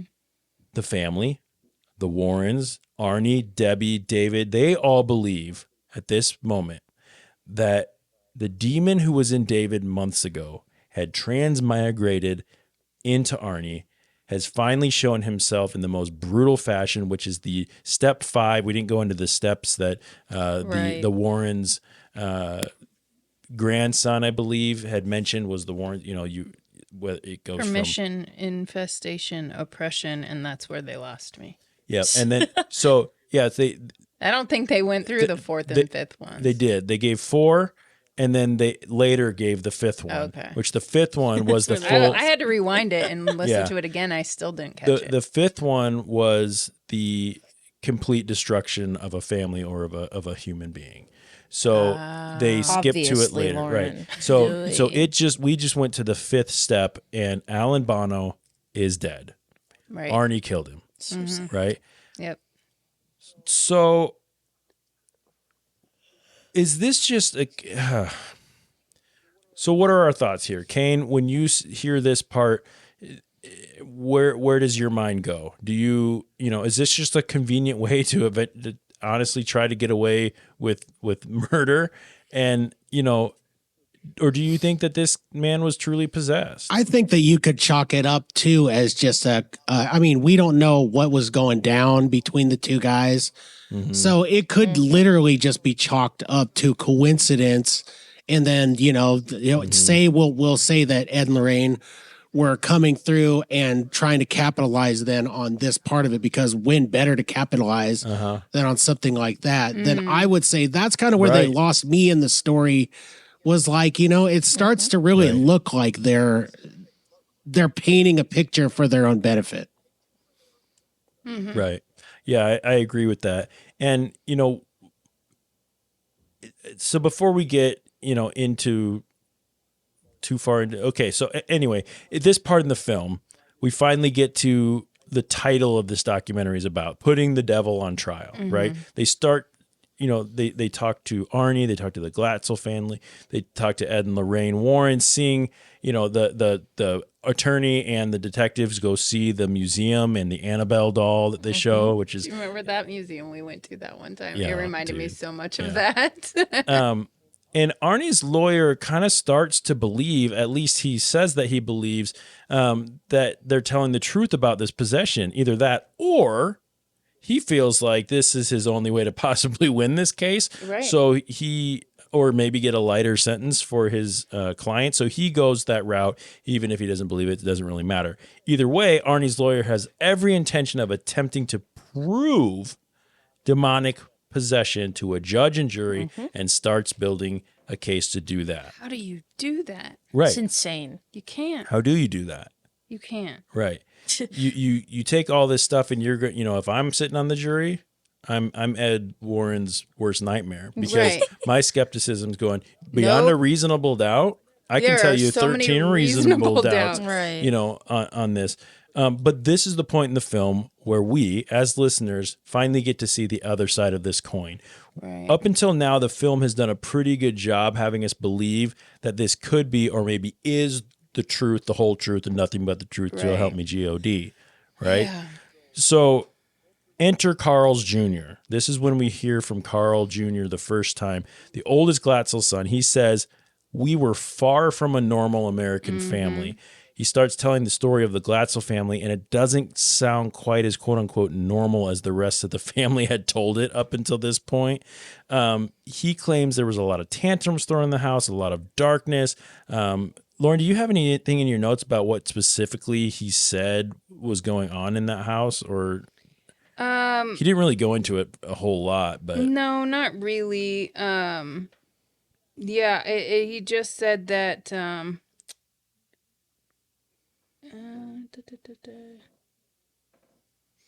Yeah, I don't remember anything like specific that he said about that part of it, like the abuse, like if there was any kind of abuse or anything like that. But there was some insinuations. And like the use of the word like darkness and stuff, like it's bad enough that you're not like, I don't know, if I feel like if his parents like were just yelling, you know what I mean? Like he would have just been like, yeah, they just like they fought a lot, like they yelled at us a lot, like they were really strict, like whatever. And like not being specific about it, I think is a choice. Right. You know, like I think that's very intentional.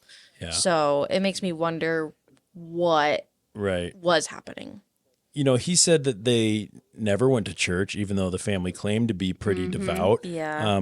Carl says he wasn't buying any of the possession stuff, and he doesn't believe for a second that the devil made anyone do anything. Nope. Carl gives a report that the Warrens basically spoon-fed their younger brother, including David, of course, or their all the younger kids, including David, exactly what would happen if someone if they were possessed. Well, and lo and behold, after that, David starts doing exactly the same thing as the Warren had told them loud, and of course on camera. Conveniently. Spitting, growling, cursing. He believes that this is all the power of suggestion. When I thought it was kind of funny too that Carl said it was talking about that one time when Dad had enough and he went and slapped the shit out of David, and he goes, the devil sits down when Dad slaps him, and then he goes, I'm glad at least he listens to my father. Right. I love thought it was that great. part.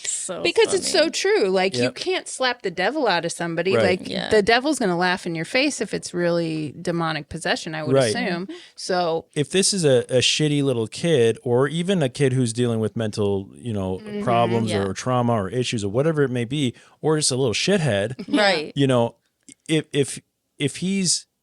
If his mother's buying into it and giving him all this attention and giving him all this, whatever, and he still gets to giggle and call her a douchebag, right? Then that's like the best of both worlds. But then, especially and Dad's staying quiet about it. That's the thing. He's not even messing with you anymore. Right. You've suddenly got as healthy of as a household dynamic as he might have ever had.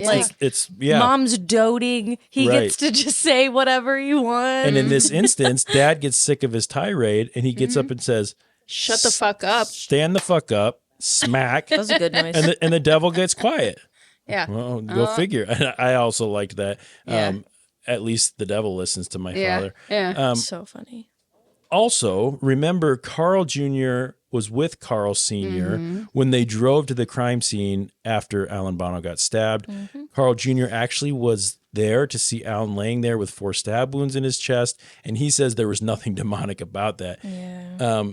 This is when we find out that Arnie had always been very possessive of Debbie.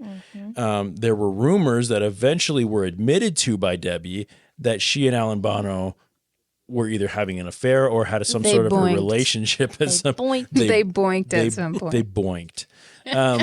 Debbie says, yeah, but the relationship with me and Alan was over and had nothing to do with this. It had everything to do with that. Yeah, I'm sorry, right. but it had everything to do with that.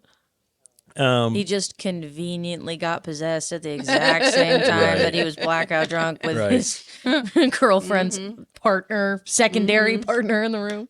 Yep. And one other thing that's brought up later in the movie, but I think it's okay to mention it now, was that after the mother and father died later in life, Carl Jr. and his wife were going through his parents' things, and they started finding all these notes their mother had written. Apparently, she was pretty severely OCD, and she made notes about everything. And there was a mention about, quote, all of the family had their medicine tonight, so everything was good. So they didn't mention how they figured out what this medicine was, but he claims to have found out that their mother had been dosing the entire family's food, all that baking she was doing, with a sleep aid drug called Sominex, but not her own food. Everyone else's, because she was known for always eating from a different bowl from the rest. But Sominex, the sleep aid, they believe she did this to keep the family calm, exhausted, and sleepy and safe. Well, and possibly her husband passes out before he has a chance to beat her. Right. Or the kids, or whatever is happening, right? Whatever this quote unquote darkness is happening in, so really, and teenage boys and all that, like just wild, sit down and shut up. I don't have time for you right now. Yeah, the things I just became have a glass of wine. Right. Things became unsafe when they weren't all zonked out of their minds. Yeah. Right. So this gets really tricky when you find out what some of the side effects of prolonged and improper dosages of Sominex are. Weight gain. So we didn't have any small boys on this show. Mood swings and severe hallucinations. So something smells a little fishy. Cain, talk to me about what your feelings were when we talked to Carl's Jr., man. I laugh every time you say Carl's Jr. for one, but thank goodness she wasn't giving him X-Lax. That would have been a completely different story all around. We really have demons we need to exorcise now. That poor bathroom. Right. But it seems to me like that's the smoking gun on the whole story. It adds a certain caveat. It seems like the mom was a little bit troubled, giving him all this sleeping drug for whatever reason, and I mean it kind of just opens the door for maybe this is all a bunch of horse hockey. Right. Mm-hmm. Yeah, and none of the thing. So you've got two sides. So one thing I loved about this documentary is you get both sides of the story. Mm-hmm. You get both, in a fairly, I feel like, an unbiased way. Yeah. I don't feel like the documentary really pushed towards one or the other, which I really appreciate about it. Same. I think it was really well done, honestly, because I didn't see it coming at the end at all. But when you look at what both sides are saying, Mm-hmm. one side just makes sense. And to me, that's Carl's Jr.'s side. Yeah. Right? Like, I look at that and I go, well, that really kind of makes sense. The other side goes, logical. Well, there's less to prove there. There's less, you can't prove it. Right. And so my, Occam's razor, the easiest answer is probably the correct answer. Mm-hmm. That to me is what that leans to. Mm-hmm. But anyway, we get back to the trial. We'll get through this pretty quick here. The defense gets all geared up to put the devil on trial and claim demon possession of Arnie as the reason that the murder happened. They were going to say he was possessed, so he had nothing to do with this murder. Therefore, he should be let go. Mm-hmm. But before they even get started, before they ever had a chance to put the devil on trial, the judge says demonic possession is not an acceptable defense, and I will not permit any evidence based on demonic possession or devils. Amen. Yeah. So whoosh, right? Yeah. There goes. There goes their case. Separation of church and state. You can't bring that in. Right. Yeah. Yeah. And everything that had happened over the last everything. several months leading up to this with regard to demons and the Warrens and David, all of it is irrelevant now in this case. So here's an interesting clip. It's a real short one of David giving his opinion on the judge not allowing the possession defense. In court, you had to put your hand on the Bible and swear on the Bible, but that's okay. But other than that, they don't believe anything in supernatural or the devil.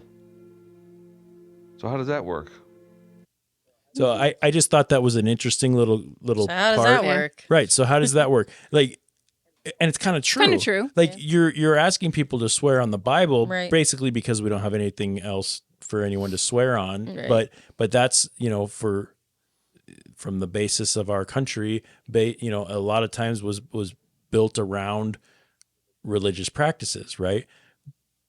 But it only when it's certain things. Yeah. So we're picking and choosing. But however, that's we the also, thing. You're never going to be able to prove demonic possession, Right. so it's irrelevant. Right.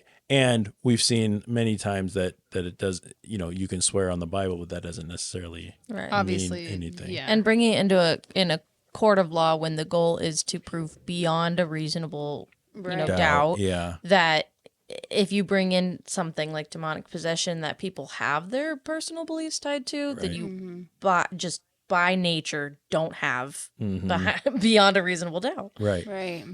Every single person pretty much gasps in the courtroom at that point, like, oh shit. The clergymen who were all there stood up and left. Well, we don't need to be here. Well, waste of our time. Right. And they decided to go for a self-defense case, which doesn't really seem very feasible, being Doesn't that Arnie, even make any sense now. That Arnie stabbed Alan Bono 4 times, even though 2 stabs, maybe 1 would be self-defense, but 4, that's a bit extreme. Yeah. Well, and you can't. Here's the thing: you can't say I was possessed by the devil And to then do this switch it heinous up. thing, and then be Yeah. like, "Oh, well, I only did it because he was coming after me." Right. No, I thought you just said the devil made you do it. Right. So either this was a malicious act, or it was you were fighting for your Right. life. You can't have it both You're- ways. in my Now you're just trying to get in my cut. opinion, if I'm the jury or the judge and somebody, and I knew, what evidence people are bringing. Right. Because you Yeah. know that before the case starts. Right. So you say, this person's saying that I was possessed by the devil. I tell you, nothing about the devil is going to get you off. I don't even want to hear it because whatever. What I almost expect at that point is you're going to try to claim insanity or something like mental. that. Yeah. Something mental, not self-defense. Right. Like, Yeah. why did No, his- you just totally flipped the script. Right. Now I don't believe a damn thing Now I you're don't saying. believe you at all. Yeah, I did not think that was a good call. Yeah. Cain, thoughts? You know, laggy internet for me. It sounds like they needed OJ's defense team. You know what I mean? Like it sounds like. I mean, OJ cut some people's heads off and got away with it, and I mean, this guy, he couldn't make what they're trying to do stick. yeah. So He can't even get an insanity yeah, plea. he didn't have the glove to quit or any of that stuff. So No.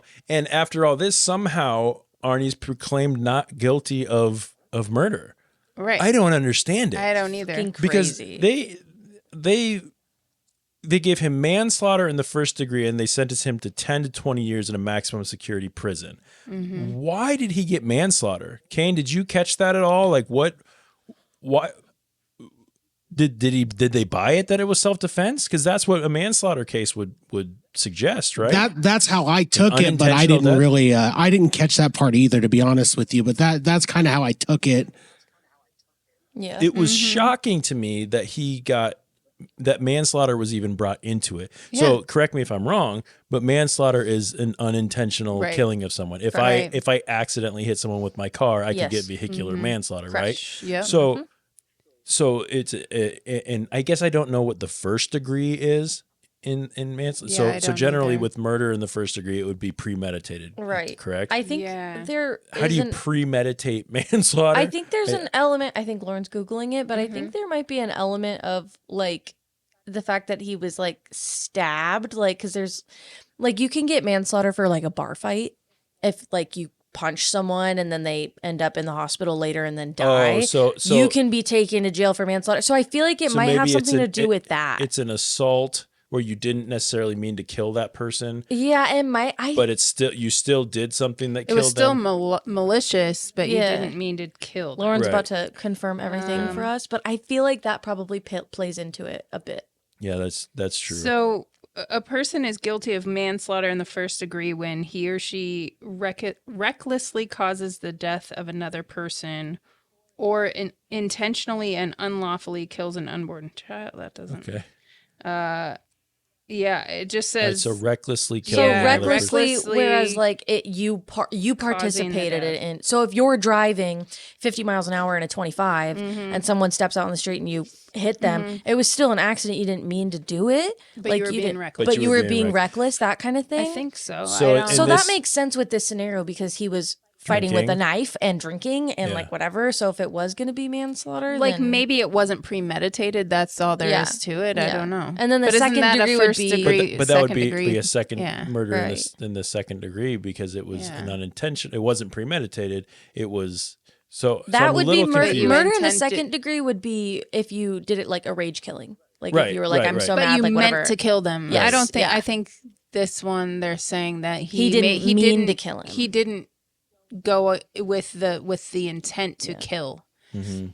It was an intent to harm, but not an intent to kill. And I'll bet you him not remembering any of it, if that's true, and having if being reckless is getting drunk and getting into a fight, Right. and bringing a knife into it, that's all Yeah. reckless behavior. Right. Anyway, I don't know. And can we just talk real quick? Because I don't know if anybody caught this, but so was he eating the Salmonex too? Or no, Arnie? That's a good question. Like, I wonder if he had it too, because There was there's very few times where they were on the tapes with David that Arnie was not there. He was there through the whole thing. I got to imagine he was eating it. I imagine he was eating it less consistently than But, other like- members of the family, but yes. You know what I Right. mean? Like, But like when he got into this fight, like if he's drinking on a drug like that, like that could make him black out to where he doesn't remember. But I don't know if he That's was true, even yeah. eating the spaghetti at this point. it's a spaghetti. Are you eating the spaghetti? Spaghetti. The spaghetti. The spaghetti. Debbie calls the judge sick and insane, which to me, like, that's obviously just an emotional reaction. But, Right. Can I pause real quick and just say how fucking great Carl Sr. looked when he went to court? Did anyone catch how, like No. his stylish ass like get up? I No. didn't even So notice. I'm gonna have to go back and look. Yeah, I think I'm gonna find a picture of it and put it on our Yeah. social Yeah, do media it. when we do this because the dude looked fucking awesome. He had like I don't even know how to describe it, but like a killer belt buckle and like a cowboy hat kind of thing, and he looked awesome. Anyway, That's amazing. yeah, but Arnie was let out in only 5 years Mm-hmm. for good behavior and ended up marrying Debbie while he was in prison, and they had a Mm-hmm. couple kids too. So anyway, Debbie's a real one for sticking with him. Mm-hmm. well, and I'm going Dedicated. Well, she had essentially. Yeah, literally. She literally had to. Essentially, this guy got away with murder. to. Yeah. Yeah. I mean, Took out his problem. He didn't have to be a jealous Right. boyfriend anymore. Jealous yeah. husband. And Mm-hmm. and you killed a man, Mm-hmm. and you served 5 years in prison Insane. Yeah, that's crazy. People serve longer than that for having marijuana on. methamphetamine. Right. Right. You know, I mean, it's not great, but No, you're right. And then gets out and gets to have a family and, have a his life. and- Yeah. Yeah. Yeah, pretty crazy. It's like detention. Yep. I loved also, this is kind of backtracking a little bit, Go but ahead. I loved the headline for when he got sentenced or whatever. What was it was they were it was what's the sister Debbie Mm-hmm. Debbie and Arnie kissing, and it said demon lovers. You would notice that. It was great. All right.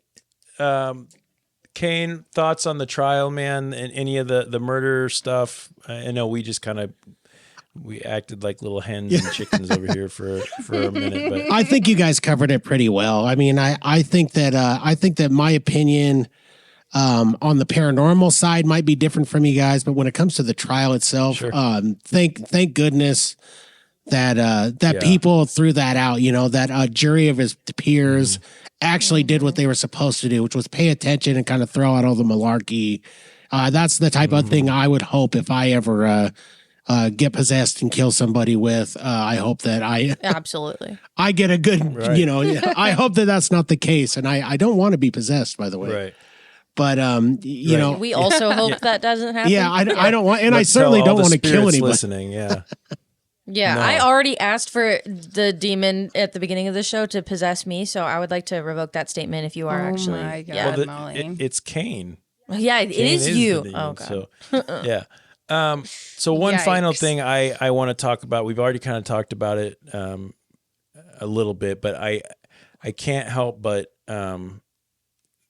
mention again that I kind of feel like Ed and Lorraine Warren were kind of crooks after all this. After the trial and conviction, Ed and Lorraine, as well as Lucy Glatzel, the mother, they start to try to capitalize on this story.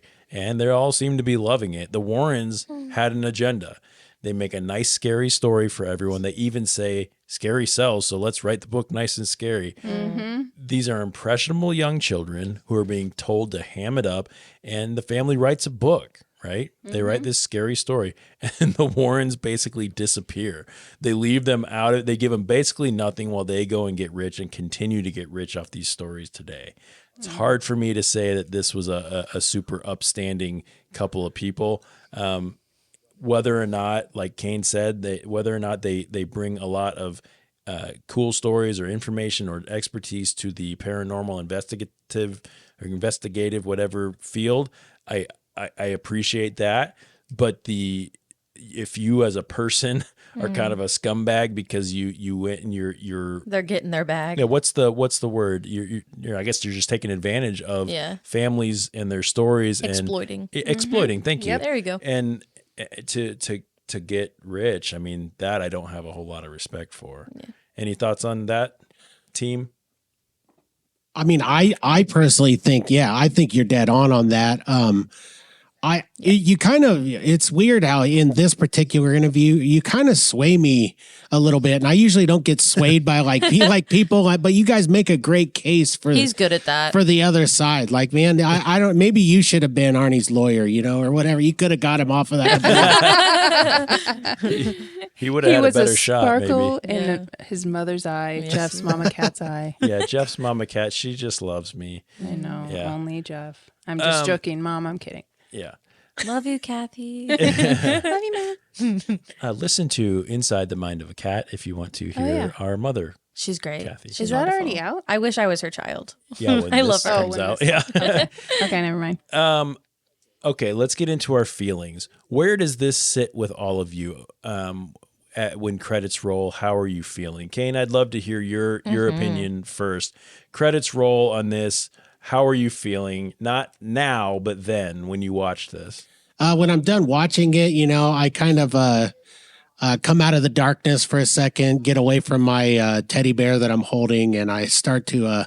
It just left me with a really creepy feeling, only because of the paranormal side of it. It played out like it played out more like a paranormal story, most of it, than it did a true crime. So that was kind of nice to me because that's wasn't what I was expecting.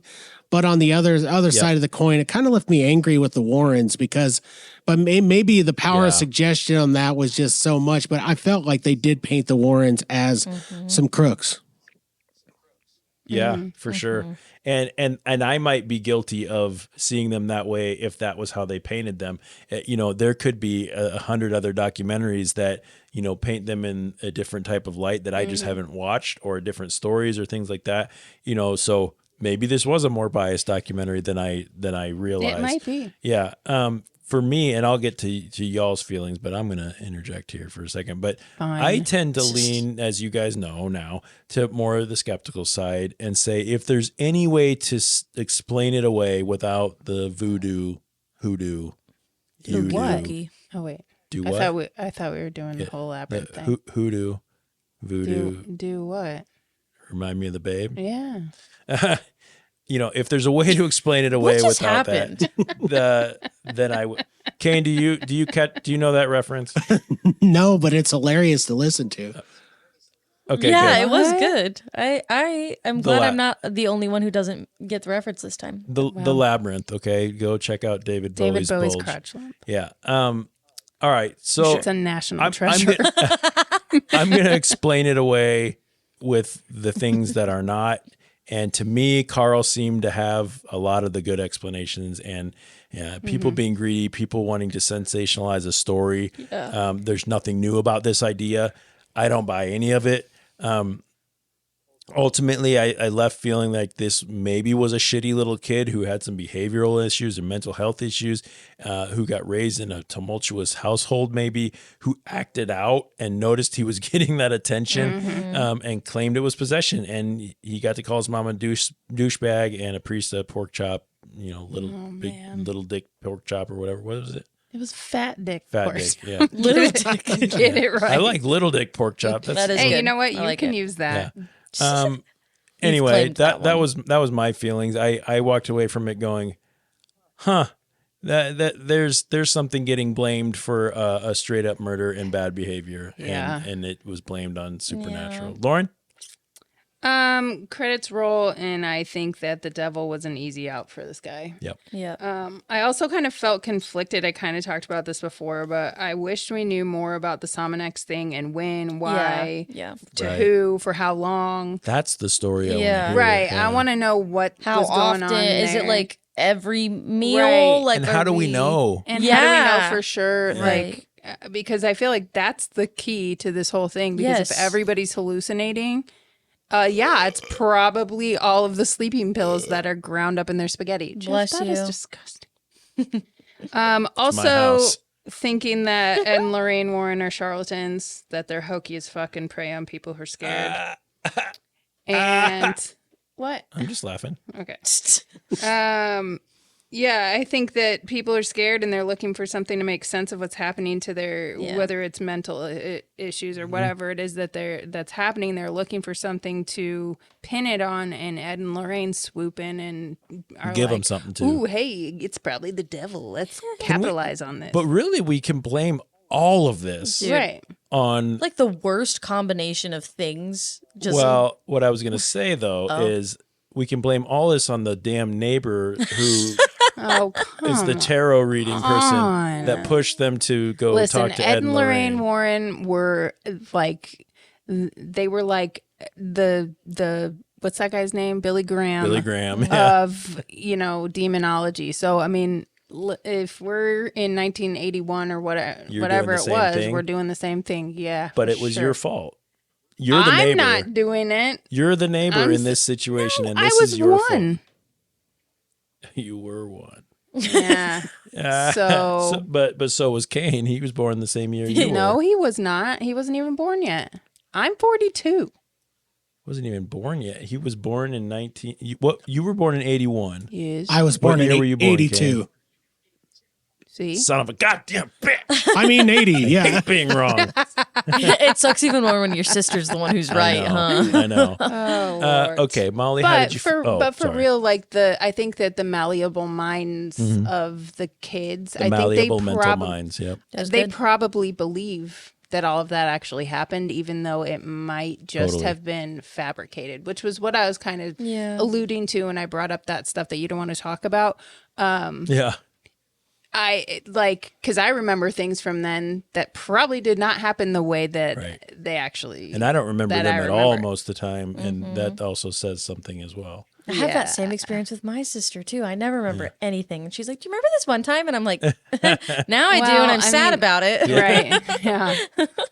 Molly, credits roll. Feelings. Credits roll, and I was happy to turn the TV off. I enjoyed it, but it just made me generally uncomfortable, and it kind of made me just overall sad. It, like I kind of said, it was the worst combination of things to intersect at one time. Like a mother with mental illness who is deciding to take things into her own hands, a broken home of some variety, and the boyfriend that apparently has murderous tendencies.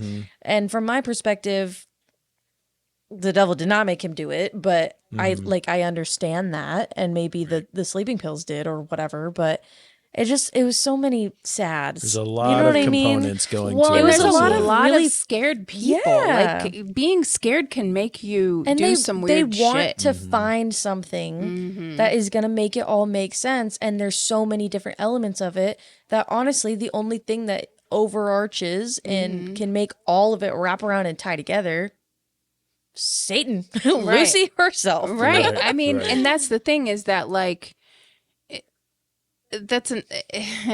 it's so hard because at that time mental health care wasn't the same as it is now. So you can't even, it probably didn't even really cross their mind that could be part of it. No. You know, because we're in 1981. Nobody's it makes me wonder what they would do with that now.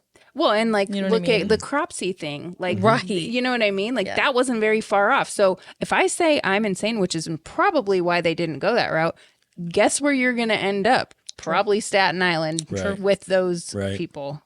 And if we sitting in your own shit for weeks. And if we went back even another couple centuries, you would have been burned at the stake. You would have been dead. Yeah. No, you personally would have been. Oh, you definitely would have been. Yeah, for sure. Oh, for sure. Okay. Should we get into ratings? Yeah, we're going pretty long for this episode, but that's okay. I think we're at like 2 hours right now. But that was bit the mic. No, it was my gland. Just take a chomp out of it. Okay, finally we've come to the time where we need to rate this documentary. With an official documentary rating, each crew member scores the documentary on a scale of 1 to 10 items, with 10 being as bad as a nightly dose of Sominex in your meatloaf, and 10 being as good as a Roman Catholic cardinal's paycheck. The item that is used for scoring changes each week depending on the content of that documentary.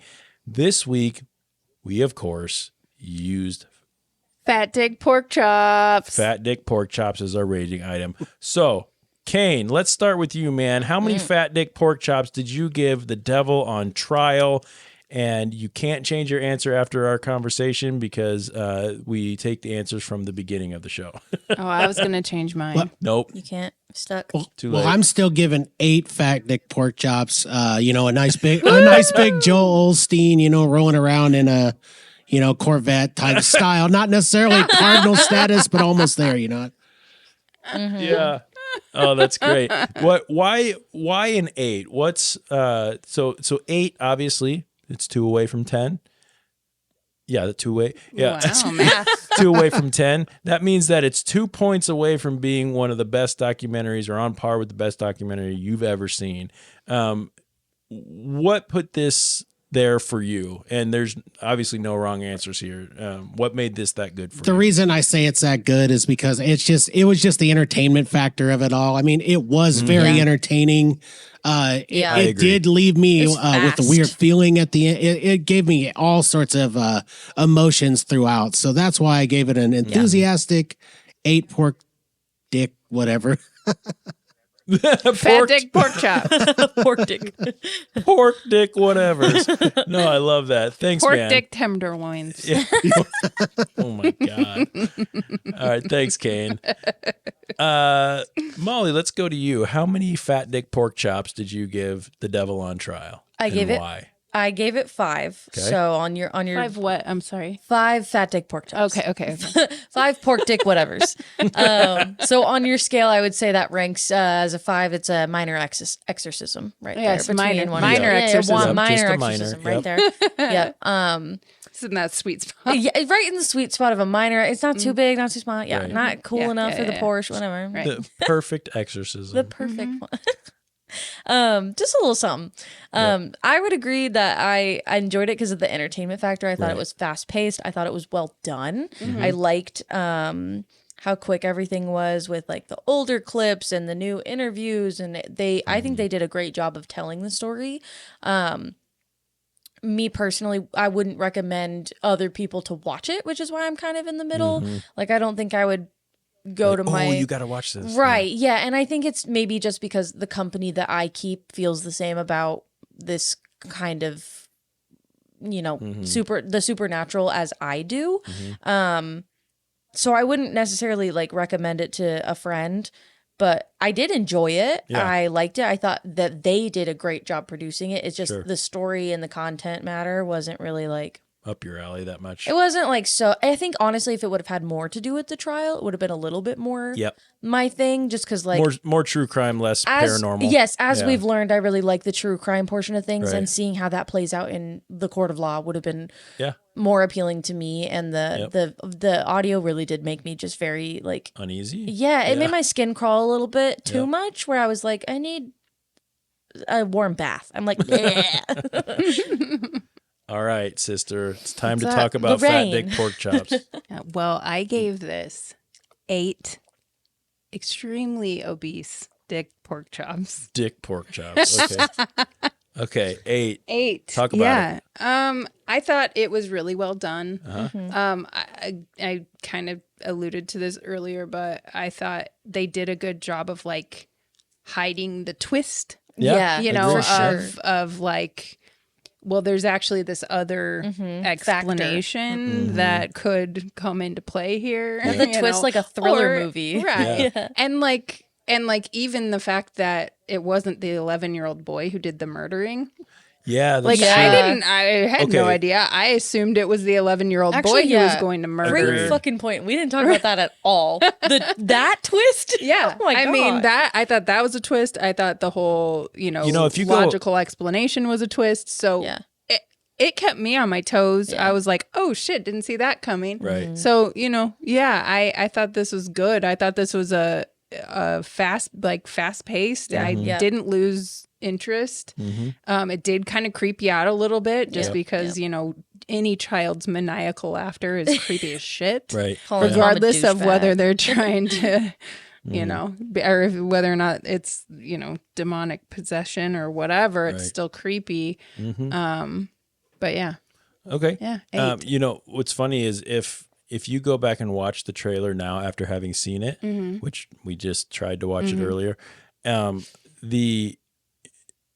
you can see it for what it is. And you can see that they're not claiming that the kid did the murder. Right. But when you don't know anything about it and you watch it, you just assume. You're making an assumption. So I am on par with Molly on this one. 5 fat dick pork chops from Jeff. I hate the reenactments. I hate reenactments. I don't even remember them. It's pretty much what all of the stuff around, Anyway, that takes me out of it. I am more true crime, less paranormal as well, but I also didn't hate it. I thought it was, the music was subtle enough to keep it intense, but not like Sleepless Unrest where it was super cheesy and over the top. The top. Yeah. So it was good.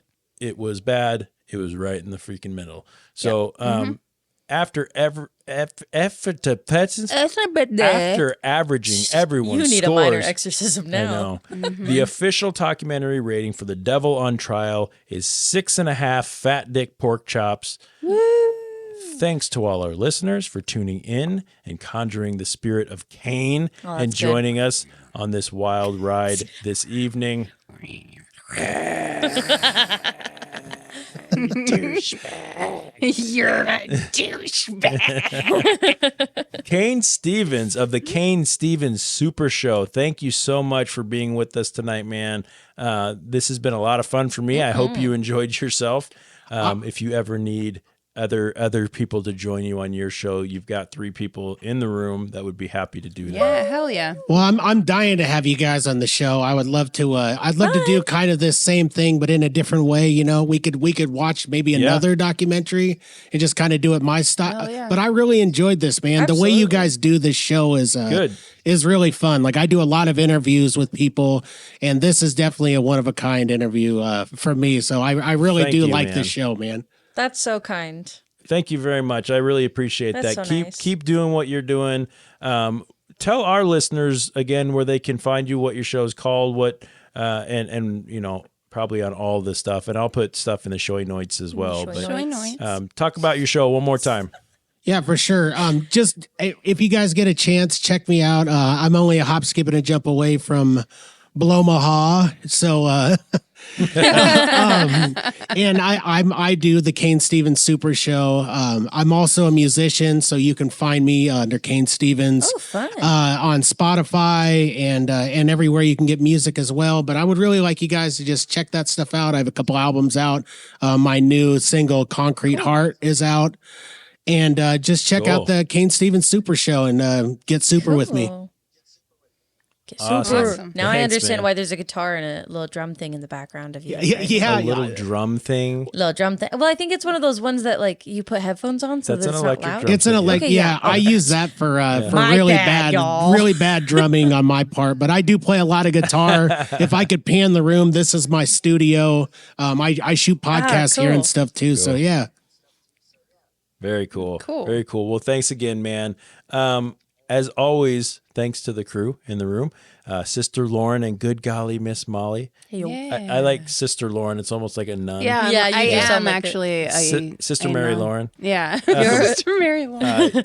A nun tarot reader. Thanks for getting the demon out of me earlier. Hey. Sorry, Molly. It's been you now. That's understandable. But I'll take it with me. It's okay. shall we talk about next week's episode? I think we shall. All right. Next week, we have a film that I think is not only going to be extremely frustrating, but also extremely terrifying, especially for any of us and any of our listeners who are parents, okay?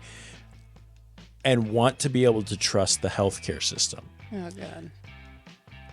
As a medical team tries to understand 10-year-old Maya's rare illness, they begin to question her parents, and suddenly Maya is in state custody, and her parents begin a desperate fight to bring their daughter back home. We're going to be watching the 2023 film titled Take Care of Maya. Has anyone here heard of this one yet? I've seen it and I've been following the court stuff because Really? it just got over with and it's heartbreaking. Yeah, This doc is heartbreaking. So don't ruin any of the stuff, but from the trailer, if you guys go watch the trailer, wow.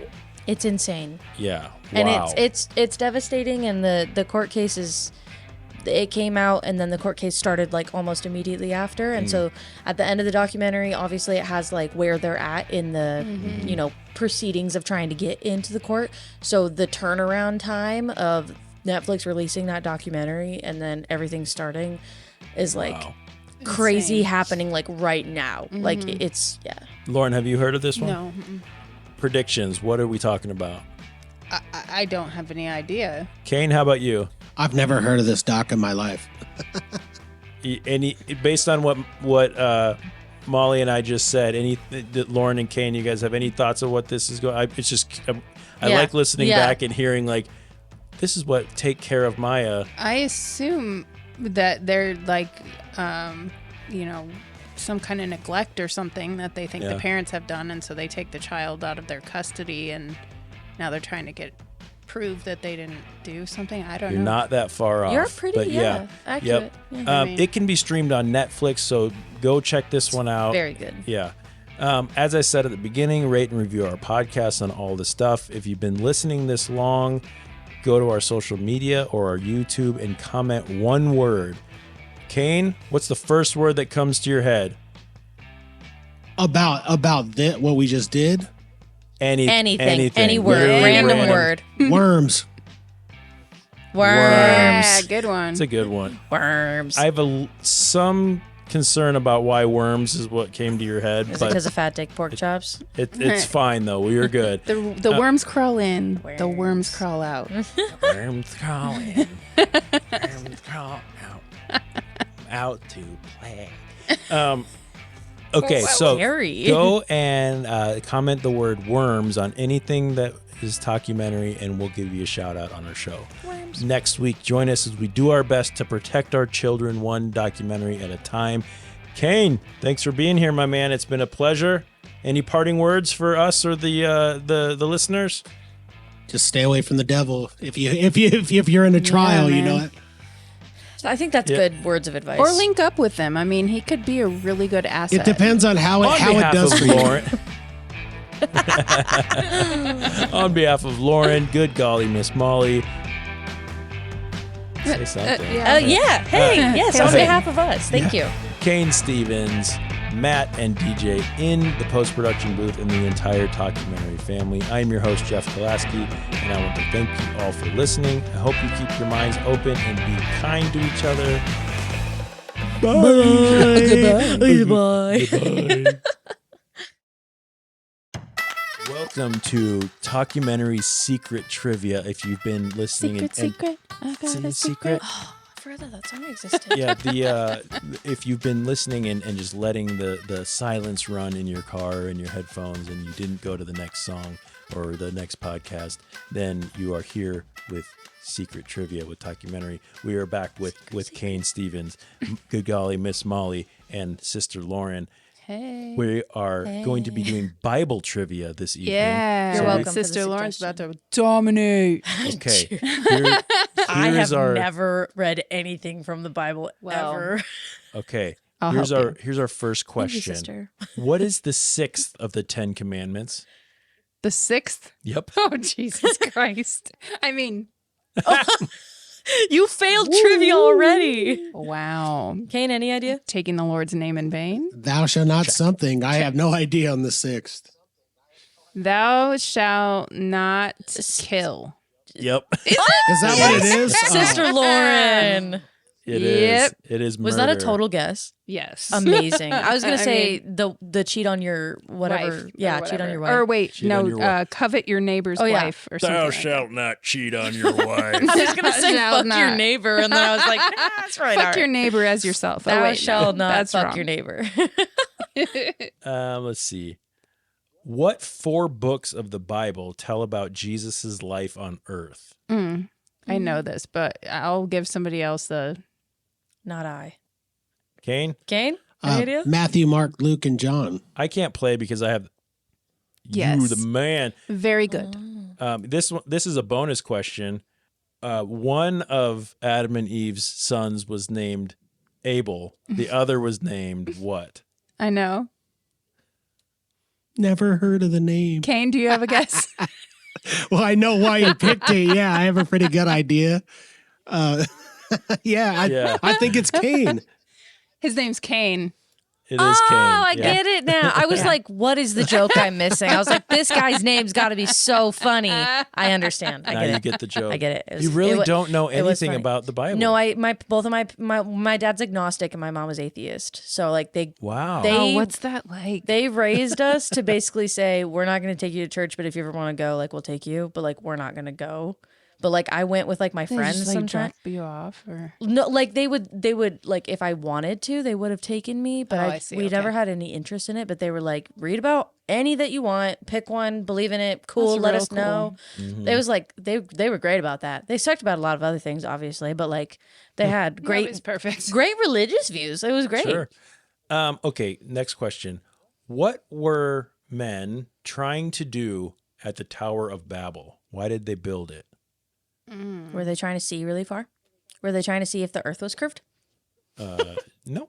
No. Were they trying to touch God? Yeah. Shut the fuck up. I'm a genius. Kind of. They were building They're trying a to get tower close to him. to reach heaven. Yeah. Oh, that's cute. Did you know that, I did Cain? not know that. I'm just gonna start spitting things out. I did know that, but Molly, I figured I would say something dumb and probably screw it up. So No. Okay. How did the 12 brothers get rid of Joseph? Poor Joseph. Oh, they what did put him he in a do? rainbow coat and threw him to the wolves. No. Is he one of the brothers? Wait, Joseph is the one with the coat of many colors, right? Right. Yep. Okay. They The Technicolor Dreamcoat. yeah, Joseph in the Technicolor Dreamcoat. The question again was, how did the 12 brothers get rid of Joseph? Did they? That's verbatim. Yes. Okay. Did they ask him nicely? No. No. I'm fairly certain that they sold him. Be more specific. They traded him for They a sheep. traded him Oh, for a sheep. there we go. Cain? Nice. I don't recall this story at all. Honestly, I have no good answers. Okay. I feel like once you tell me, I'm gonna know. But They did sell him. Oh, hey, To good job. who? to Or to what? A sheep. the devil. No. They sold him to slave traders. Oh, Oh, sad. So that's Mm. yeah, that's poor Joey. It's problematic. And then at what point did he meet Mary? Different Joseph, yeah. Different Joseph. Oh. Yeah. Okay. So let's do a couple more Can here. you tell we These go are to fun. church every Sunday? Right. Yeah. Who was David's son that became king?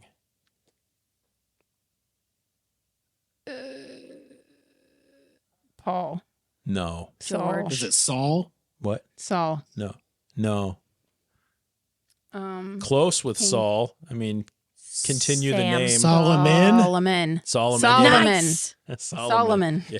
Salami. Killed it. Yes. Okay. Salami. Saul. Salami. Saul Goodman. Saul Goodman. Great show. Great show. Oh, this has gone into like medium questions. Oh, hey. Ooh. Lauren's excited. What was Sarai's idea for Abram to have a child? Wow, that makes no sense. Not at all. The answer is for Abram to have a child with Hagar. What? Wow, that's a dumbass question. Wow. Let's do one more. I'm going to scroll down and see if we can get like a real hard one. Oh, yep. That's great. We've been doing really I feel good like the with last this. one was Makes really sense. hard. Stab in the dark. Yeah, that one was almost We impossible. never knew Well, Hagar. and- Well, yeah. Van Hagar. Yeah, Van Hagar, of course. Okay, this is a good one. Okay. Last question. Okay. What Israelite saved her people from being murdered and was a wife of the king?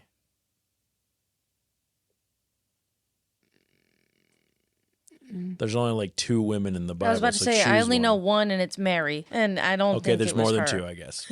Baby Okay, Ruth. so Nope. was it Ruth? Nope. Okay, so Nope. how about wait, she was a queen?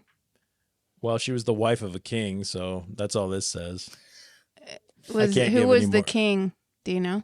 I'm not gonna like look up Oh, okay. Google the Separately. answer. Open a new tab right all now. All I have is that Question. what Israelite saved her people from being Israelite.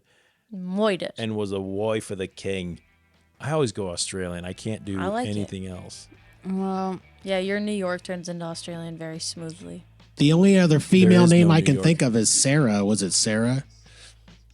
No. Okay. Was there's it much Bathsheba? No. Was it? There's way more women than 2. I keep forgetting about all these women. Should we just start naming Esther? women's Yeah! names? Yeah. Great job, Sister Lauren. This has been an episode Guess all the names in the Bible until you get it right. of secret trivia with Talkumentary. Secret. It's been wonderful. Thanks, Cain. Thank you, guys. Thanks, Cain. Thanks, Molly. Thanks. Thanks, Lauren. Thanks. Thanks, listeners. Be kind to each other. God bless. Goodbye. Don't forget about the worms. Don't forget about the worms. Worms.